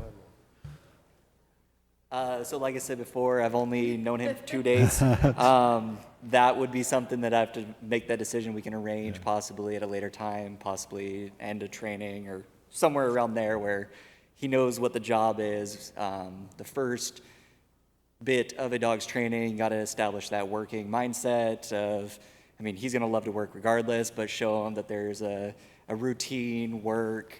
So yes, the goal would be to get to that point, and yeah, whether it's a swearing in or a meet and greet, figure something out. That'd be great. Cool, thanks. Mayor Miller, Mr. Young? just one more follow-up question. I love everything about what you guys have presented.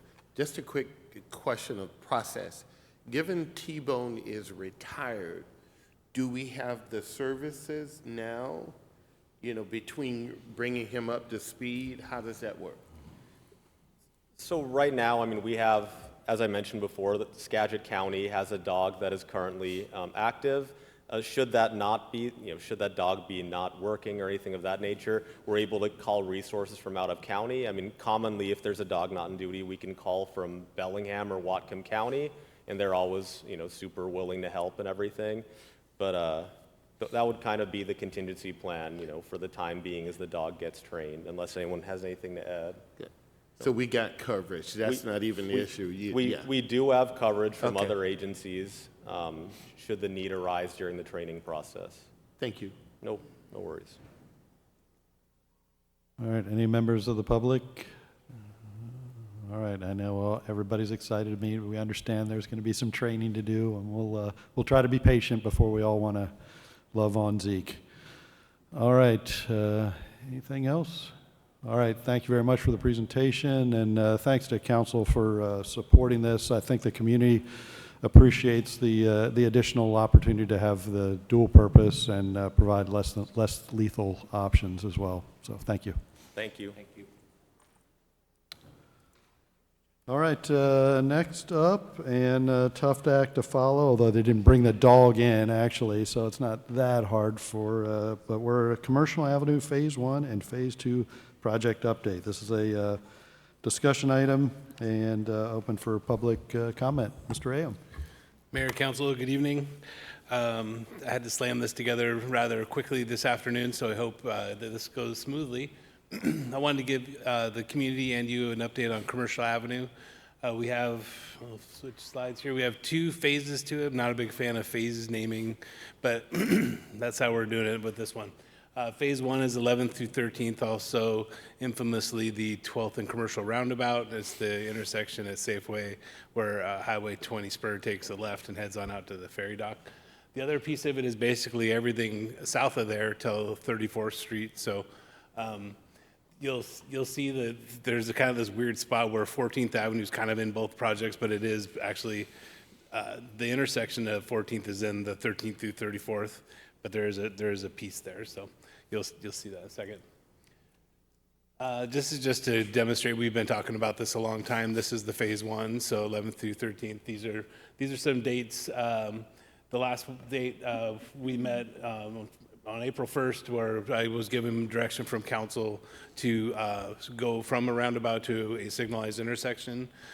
Just a refresher for the public and the council, the 2 main reasons for that were, one, that the land acquisition had not initiated, and the cost of that was going to be significant.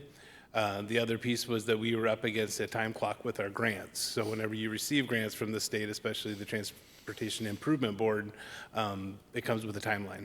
And so meeting that timeline is essential to being eligible for grants in the future. So those 2 factors really kind of pushed the community and the council to, like, we really actually need to get to a project and get this thing built. This was the budget we gave you in 2019. I just bring it up because I just want to point out the bottom line there was about a $5 million project, not including land acquisition, and that was just for the phase 1, which is 11th through 13th. With land acquisition, it was north of $6 million. I can't remember. We didn't get that far down land acquisition. And so in the budget, on the left-hand side there, you'll see the budget for this first phase. So during design, your budget is higher. It comes down usually comes down as you get closer and closer, because there's a lot of contingency, a lot of unknowns until you get to 100% design. So during the budgeting process, we estimated that first project to be around $3,050,000, and now that we have the design a little further along, it's about $1,805,302. We had more grants, like it was illustrated in that table, that previous table. We did lose the Sandy Williams grant. They did withdrew because there wasn't a roundabout involved, which that was their discretion. They could do that, but everything else was in play. And the good news is that the WashDOT grant total, well, there's the TIB, Transportation Improvement Board grant, and the WashDOT grant. So we're down to $218,350 for the project. And the final design, these aren't the greatest to illustrate, but on the left-hand side, that's 11th. The middle intersection is 12th, and then the last intersection there is 13th, where it tapers down to go underneath the arch into the downtown Anacortes.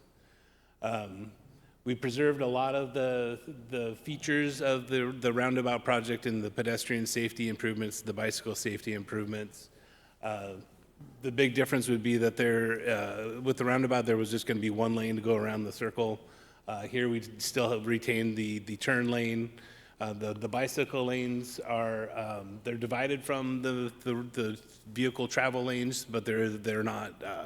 There's no barrier, if you will. There's not like an elevated bicycle lane. It's at the same elevation as the road. Mayor Miller? Construction of this. Mr. Walters. So just to clarify, because we talked about this in the Public Works Committee meeting right before this meeting, the bike lanes are at the same level as the road, but there's a mountable barrier between them, right? There's a mountable barrier at the intersections.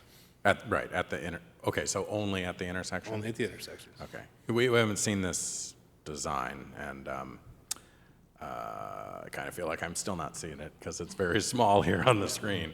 I just wanted clarity on that. So is it only paint that separates the bike lanes from the vehicle travel lanes? Yeah. Except, can you point to where it is at the, is that labeled 8 there on the diagram? Is that what you're referring to as the mountable barrier? Which one, the left-hand diagram or the right-hand diagram? He's On pointing to the right-hand, right-hand 12th and diagram commercial. as you're looking at the screen. The number 8. Yeah, that I think is a 9, but yeah, Oh. that's to keep the turning traffic out of the bike lane. Okay, all right, so then No, no, no. it's just those 4 corners that have any barrier at all between the bike lanes and the vehicle lanes? At 12th, and then at 13th, there's additional at the intersection. They are buffered bike lanes, so it's not just a paint stripe, there's a buffer to it. Yeah, okay. We've got, I don't know how many engineers at this point that are wrangling this thing. I've been surprised by the process of how much review, edits, reviews. We are at final design and they are still reviewing, providing edits, and not issuing okay to go to bid until they are done. So, and that's WashDOT. Mayor Miller. Ms. Clellan McGrath. So just so that I'm clear, the image on the left-hand side looks like there's 2 ovals just north of 14th. Are those elevated kind of protections to start the bike lane?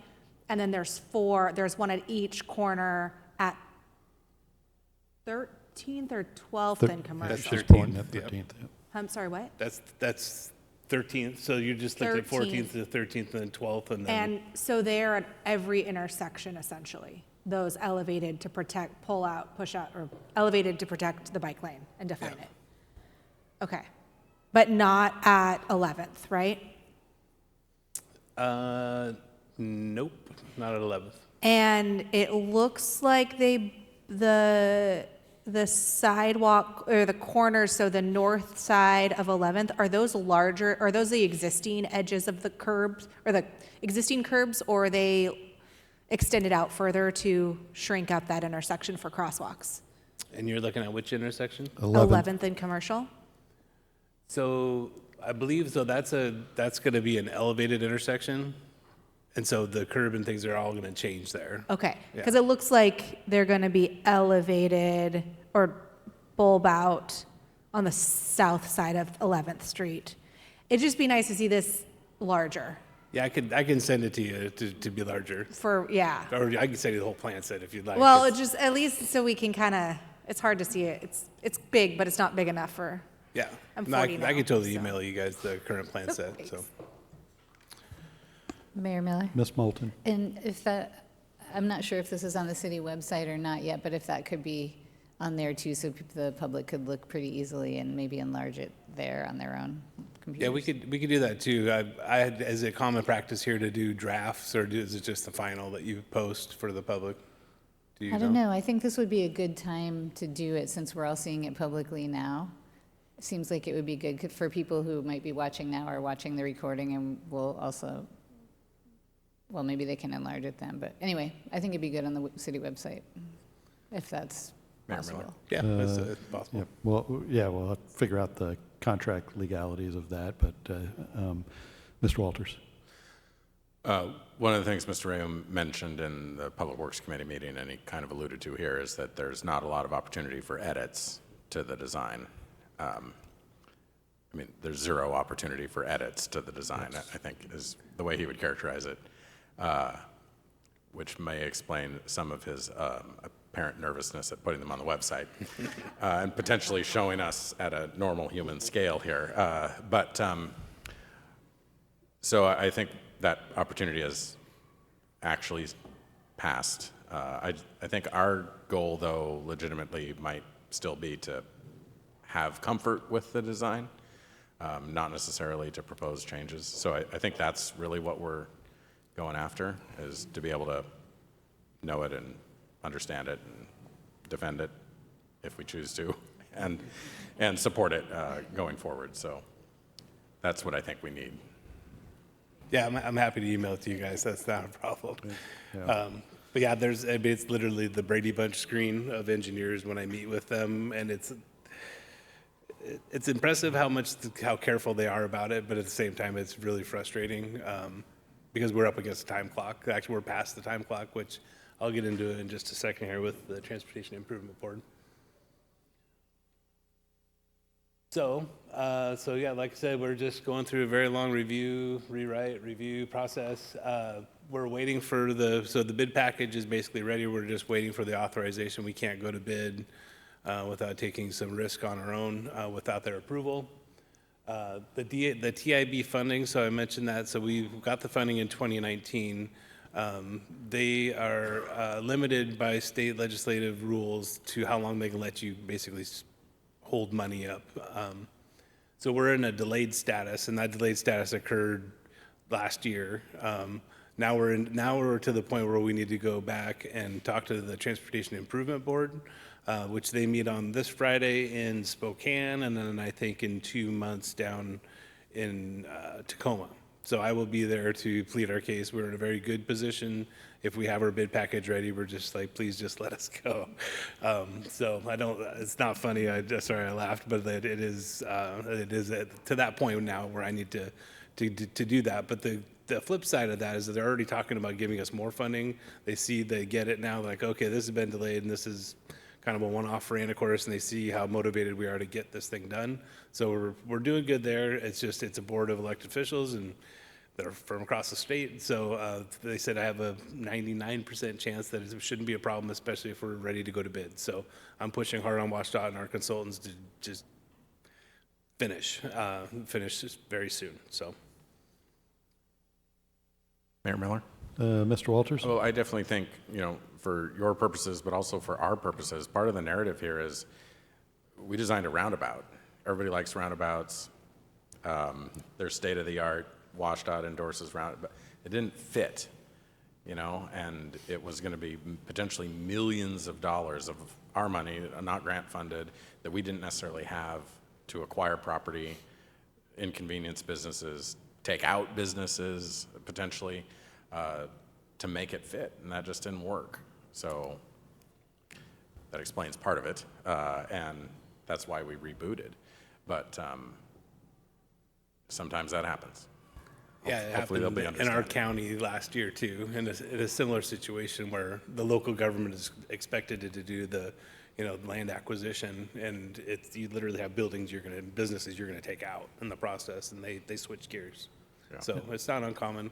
It's ideal, yes. A roundabout's a lot less maintenance than dealing with a signalized system, but this system will be better, by the way, from a signalized system standpoint. We have the oldest signalized system is at that intersection in the entire state. So this has been kind of in queue to do something for some time now, and here we go. And then one more thing before we move off of phase one, I know council knows this, but for the public, we were expecting a 6-month construction at least on that roundabout. So again, it was ultimately the right decision, however delayed it was. but maybe you can tell council, how many times a week do I ask you when we're going out to bid on phase one? Yeah. You don't yeah. have to answer No, that. it's fair. It's taken, I'm new to transportation projects in this cycle with WashDOT, so I was very optimistic at first, and they've worn me down to institutionalize me to like, this takes forever to get their approval, so. And that, I guess one other thing too, the construction phase of this too, a lot of it's done on the side of the road. We do have to pave the road and, that type of thing, but the difference between doing this project and doing a roundabout in the middle of that intersection will be hugely less disruptive to the community and, people passing through to go to the ferry, so. Okay, so the history on this one's a lot shorter. This is phase 2, so this is beginning where that last project ends and go all the way out to 34th Street. The initiative behind this whole thing was we wanted to pave it. It needs paving by, I think the WashDOT said they had it scheduled to pave 17 years ago. They've never had the money to do it. So when you go to pave something, though, you have to fix the ADA ramps. And then we've discovered there's 100 barriers to people with disabilities on this road, which is huge. Your guys' ADA transition plan, this will take a huge chunk out of the ADA ramps that we need to do as a city. Outside of that, doing bike lanes, that's kind of a standard thing for Wash state routes. You have to do bike lanes, I found out. So anyhow, so we started going down this path in May. You approved a contract with Lochner to get the project to full design. We got it to 60% design. That was intentional to get ready for the grant funding. We had to get to 60% design to have concurrency from the Department of Transportation, which is a letter from them saying, we reviewed this because WashDOT's so big that the other piece of WashDOT that does the grants doesn't work with or know that the local programs group that we deal with out of Mount Vernon actually has reviewed this and has approved it and is agreeable, like this is what we want to have on the state route. So anyhow, so we got the 60% done. We submitted grants in July, and then we found out just right after Christmas that none of our grants were eligible for funding. So obviously we were a bit frustrated about that. I'm still getting debriefed from them. I'm a grant writer. I've been doing it for over a decade. And I'm not quite sure what they were looking at for the ones that they did fund versus the ones that they didn't fund. We're still trying to undo that. But regardless, we did not get any funding through the grant cycles. We did have a commitment from WashDOT of $365,000 of their operating budget, which is, you'll see here how much that equates to the total project. There's another design. It's just basically the ADA ramps. We're not moving curb. We're basically paving the road and rechannelizing it. The bike lanes will narrow the travel lanes, which has a psychological effect on drivers to slow down. One of the feedbacks we did receive, and just so you know, crossings to cross from east to west across commercial are pretty limited. We're aware of that. We just didn't want to do that now because that's a whole different setup and a cost. We were just trying to. It literally was initially just to try to pave the road because it's due, it's needed. So on the left-hand side, you'll see in the 2025 CFP, we budgeted $1.5 million of REIT, and then we were hoping for $2 million in grants for a total project cost of $3,500,000. We've gotten a little bit better since then on the cost. We're at 2.733 total for the cost of the project. The REIT's obviously authorized by you. WashDOT's operating budget is right there, so as you can see, that doesn't add up. Those two first rows don't add up to 2.7 million. There's around $1 million of whatever cost that we need to figure out. Mayor Miller? Mr. Walters. Well, so what about our Transportation Benefit District revenue? That we don't show that on that table there. And that's why I asked the question earlier about what that annual revenue is when we use that. That was in the slide for, it was 1.3 million, I think, this year. So that, I'm just going off of what was in the CFP for what was programmed, and it was REIT, it wasn't Transportation Benefit District funds. But why not? Are we planning to do other pavement program this year? I thought this was going to be it. This is the target. I don't know. I usually let finance handle the revenue side. I just figure out the expenditure side. Okay, because that, I mean, doesn't that make up the deficit right there? Yeah, Mr. Hoagland's coming up. He's coming. Yeah, he's going to bail you out on the, because I'm also a little confused at REIT REIT versus, because I know council made the commitment to, spend our TBD funds on that, and because it's not showing that on the slide, it's a fair question. Because that's where we're going to Olympia saying, hey, our local government is committed to put our TBD funds into this project. So we were hoping to get a little help. So can you help us out with the REIT discrepancy versus TBD, Mr. Hoagland? Yeah, sorry, I don't have the project file for this, but we did incorporate TBD money into the estimate when we put this together for 2025. So in addition to the REIT, we had included the Transportation Benefit District money. And then I wanted to point out, kind of in addition to what we're talking about, we're ending the year with a little bit more REIT than we were expecting when we first put the 25 budget together. So there's, I feel like there's more resources than kind of what's being illustrated here. I apologize, I don't have that that project file handy, but that was one of the resources that we were considering, was that TBD funding. And that's, I think, budgeted for 1.1 next year, or this year, sorry, 25.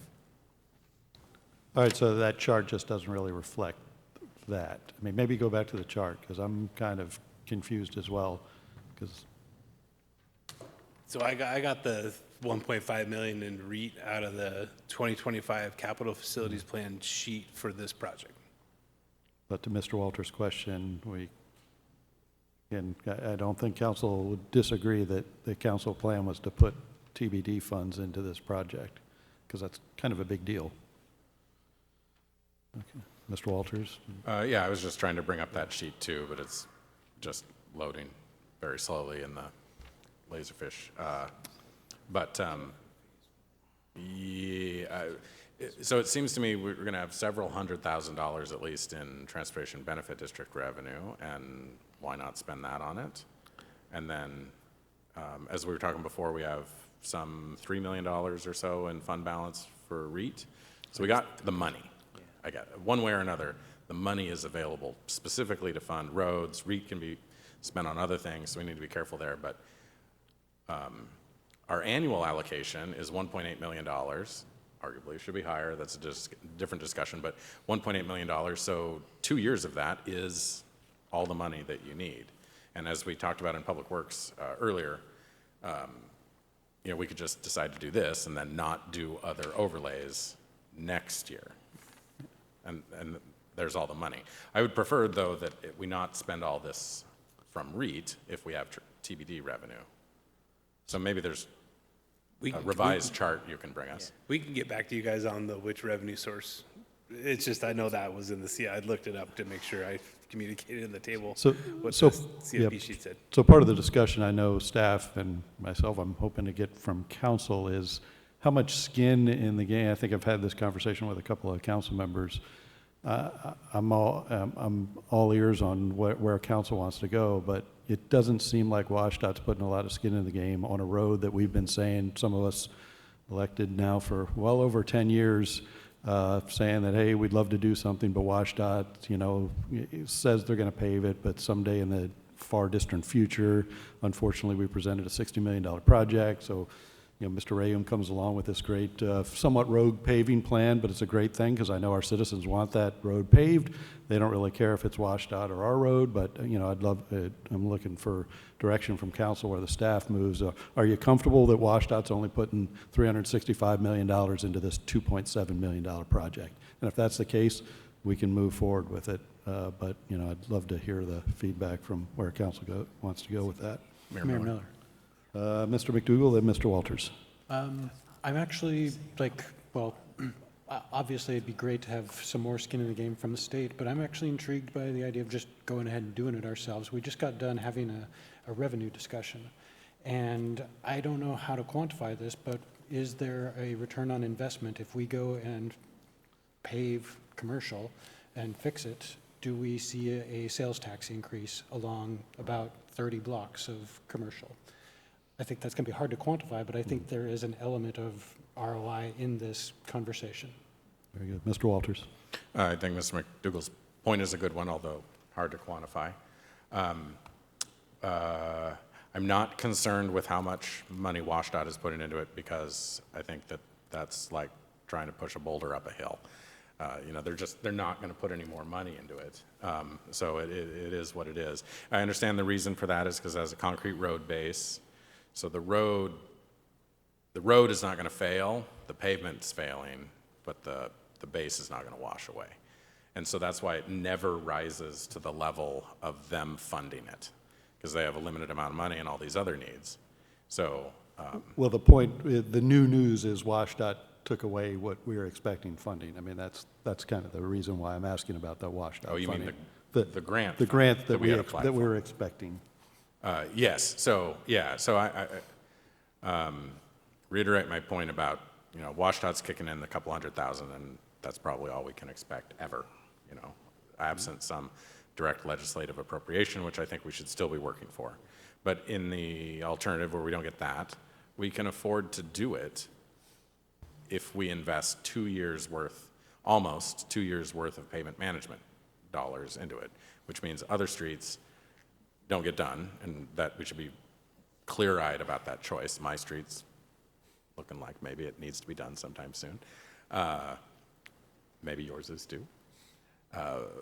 But this is the most used road in Anacortes. It benefits the most people to get done. So I continue to think it makes sense. And it makes a lot more sense given the lower dollar value that Mr. Aoum has presented here tonight, because previously we're at 3.5 million, which is starting to push it again, and we've seen some other estimates through this process. My only continuing concern is about the water line underneath the road, and Mr. Aoum has assured us that it's fine. I would like, before maybe we pull the ultimate trigger on this, to get more assurance, maybe some kind of a report, because I looked it up today, it's 85 years old, and it's an 8-inch water line, which is slightly bigger than the water main out in Skyline that failed this weekend. And there were 2 other water main failures this weekend. That makes me nervous. Our bedrock principle has been, we have the utilities, replace the utilities, and then we come back and pave the road. And Public Works has been talking about this for, 4 or 5 years or more. I don't know why Public Works in the last 5 years hasn't moved forward on the water line replacement. But it might, because we talked about this in the Public Works Committee, Mr. Aoum indicated, it might take another 2 years to design and permit and bid out the water line replacement. So nobody's excited about that. But if we could get some maybe third-party assurance that that 85-year-old water line is not going to break right after we put down $2.5 million of new pavement, I would feel a little more comfortable about it. Mayor Miller? Mr. Fantini. Yeah, so there's the discussion about the funding using REIT versus the other fund. I would say, yes, people want commercial repaved. I think that's something we hear a lot about. I think a lot of people don't believe we're ever going to repave it. So I think it would be a great surprise and source of joy to a lot of people if we did. I do think that there would be a way, maybe, in regards to funding, that maybe we don't have to do it 100% from one fund or 100% from the other. Maybe we can use part of REIT and part of the other fund so that we still would be able to repave some of the older, more needed roads in Anacortes. There might be a way to kind of balance that. I'd be curious at exploring that option when it comes to funding. I think Mr. Walters raises a really good point about the water line. However, I think we can say also that you never know when a water line is going to break. It seems like they're going to break when they want to. So the assurances that I would want isn't that we're going to guarantee the water line's not going to fail for the next 20 years. It'd be that we're going to guarantee the water line is not going to fail while we're doing the construction, and or as a result of the paving that we're going to do. So that's kind of what I would be interested in. But I I think we're not going to get anything more from the state. And I think that sometimes when you want something, you kind of just have to do it yourself. So this might be one of those types of situations. Mayor Miller? Ms. Moulton. We also talked in Public Works about the connectors to that main water line and how I think some of those have failed and been replaced. So if there is a way that we could do an inventory, maybe some kind of analysis to get, of course, we won't have certainty, but a high probability of thinking, and maybe we could see things, oh, we should address this one. And I don't know how that works in a practical sense, but I think that that would be great. Another thing we talked about is that we should be repaving this every 20 years, which I don't know when the last time it was paved, but I think it was quite a bit longer ago than that. And maybe we start budgeting after this to do it again in 20 years. I don't know, that's down the road. We just need to get through what we need to get through right now. But I'd be in favor of a little bit more analysis, if possible, of the water line and the ones that connect to it. And if there's things that we can do preventatively to ensure that they don't blow. Yeah, I can write something up. I have talked to our consultants that do asset management as part of their, their firm. And that vintage pipe that we have in the ground there is a very stout pipe. That it was designed to go 100 years. Actually, when in the 40s and 50s, they were designing water pipes to withstand a nuclear blast. Now, if this was an AC pipe from the 70s, I'd say there's no way you should pave this before we take that pipe out. But the age of that pipe, so we have had some lateral breaks too. So we have, whenever that happens, we dig down and we see the pipe. And I did have firsthand knowledge from our staff that are still here that were on those breaks, and they said that the pipe itself was very, very healthy, very well intact. The thing that would fail on it would be the saddle. The saddle hooks to the main and then has a line going over to your meter. And if that happens, it happens. It's usually a 5x5, 6x6 hole that we're gonna have to go down and get it and fix it. We don't like making new holes in brand new fresh asphalt. Nobody likes that. Totally agree. But the cost of replacing that main is probably the big restraint that you've seen in Public Works for the last 5 years. I'm just assuming you have to dig through 12 to 18 inches of concrete on top of the 6+ inches of asphalt, which by the foot is a massive amount of money to just get down to that main to replace it. So, but I can have something written up and by people that we pay to be smarter than me to help you have some comfort. There is no guarantee. It makes me nervous. It's like crazy to talk about main breaks because that's when they happen. But for the most part, I at least was a lot more settled to find out about that main, the vintage of it, what was done in those years when they were building those, and then just the eyewitness of when you go down to dig it, you can really tell from the outside of the pipe when it's failing, and that pipe looks pristine. Okay, well, that is helpful, and thanks for sharing that with us and the public. Mayor Miller. Ms. Cleland McGrath, and then Mr. Walters. Well, first of all, I'm just glad we're not talking about chip seal anymore. So this is good. When it comes to using our TBD funds, I'm more than okay with it coming out of our pavement management fund because really, everyone's using it. And I do agree with Mr. McDougall. I think the fact that it would include bike lanes and improve ADA safety, that also will help. Not just all of us going over all of the uneven asphalt, but just to encourage folks to walk some of those blocks or ride their bike some of the blocks that they otherwise are less inclined to because right now it's just not inviting. So this seems like a very reasonable thing to use to commit our monies to if we need to do it for the next couple of years. I really appreciate hearing this kind of information about the era in which this pipe was installed. So yes, I think it would be important for our peace of mind, especially after the number of times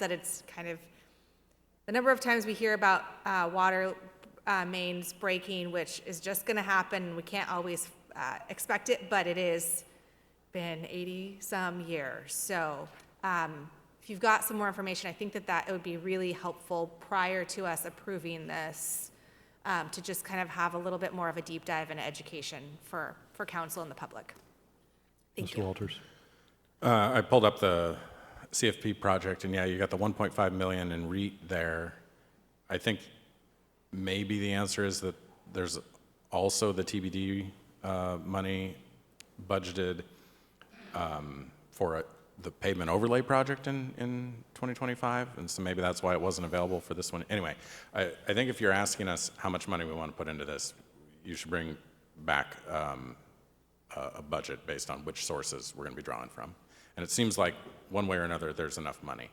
However, if we then start to get up to 3.5 million, it gets a little more complicated. So I think we should have that in front of us on a single sheet of paper, what sources of money we're going to spend on this. The water main, according to the city's interactive map, was put in 1940. We weren't talking about nuclear weapons in 1940. So I don't think it was built to that standard at that time. I understand as well that there was maybe a bad batch of asbestos cement pipe, later on, which, might cut against that suggestion that we were trying to bulletproof them, because if it's a bad batch, it's a bad batch. So we're talking about maybe in excess of $3 million, maybe in excess of $5 million if we also end up doing the pipe at one point. I think we should have some degree of certainty. It is not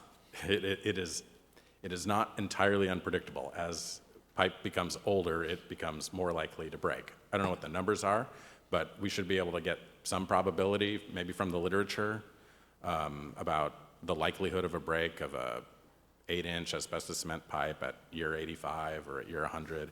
I mean, I don't think this is impossible to do, but we're talking about millions of dollars, so I think a memo describing something, either from a third party, from an engineer, or from the literature on the subject, I think would be very helpful to give us confidence that we're doing the right thing. Because it is contrary to our normal practice of fixing these things before we lay down the pavement. So I think what I heard, council's not uncomfortable with the dollar amount moving forward with the wash. The main thing was we did not get the grants we were expecting to receive, so again, we're going to have significant skin, but I don't think anybody on council is uncomfortable with moving forward there. Yeah, we'll get the information on the water line as best we can, but I think that's what we were looking for, right, Mr. Rayam? Yep, that's what I needed, yep. Okay. But there are some grant opportunities in the legislature to just keep pinging them like, hey, we're doing this. Again, it's on our legislative priorities, and a few of us are heading down there, and that's kind of why we want to. I think it'll help when we're down there. Hey, we're kind of paving your highway, so a little help would be appreciated. Oh, Mayor Marilyn? Mr. Walters. One other thing. I had heard, and I thought that I had researched this, but I can't remember. When we get to 25,000 population, which is not going to be very soon, but it is going to happen in the future, do we have to take over maintenance of this road? Have you ever heard of such a requirement? I have not heard of that, no. Okay. And I work for I'll see cities if I that can are find 60-some thousand and that, yeah. Yeah, I'll try to find some of my notes on that. There is some threshold related to that, but it'd be helpful to know. There's a process where you can ask to take it over, but I wasn't prepared to present that to council. But there is a process where cities can take over, but this doesn't seem like the right one.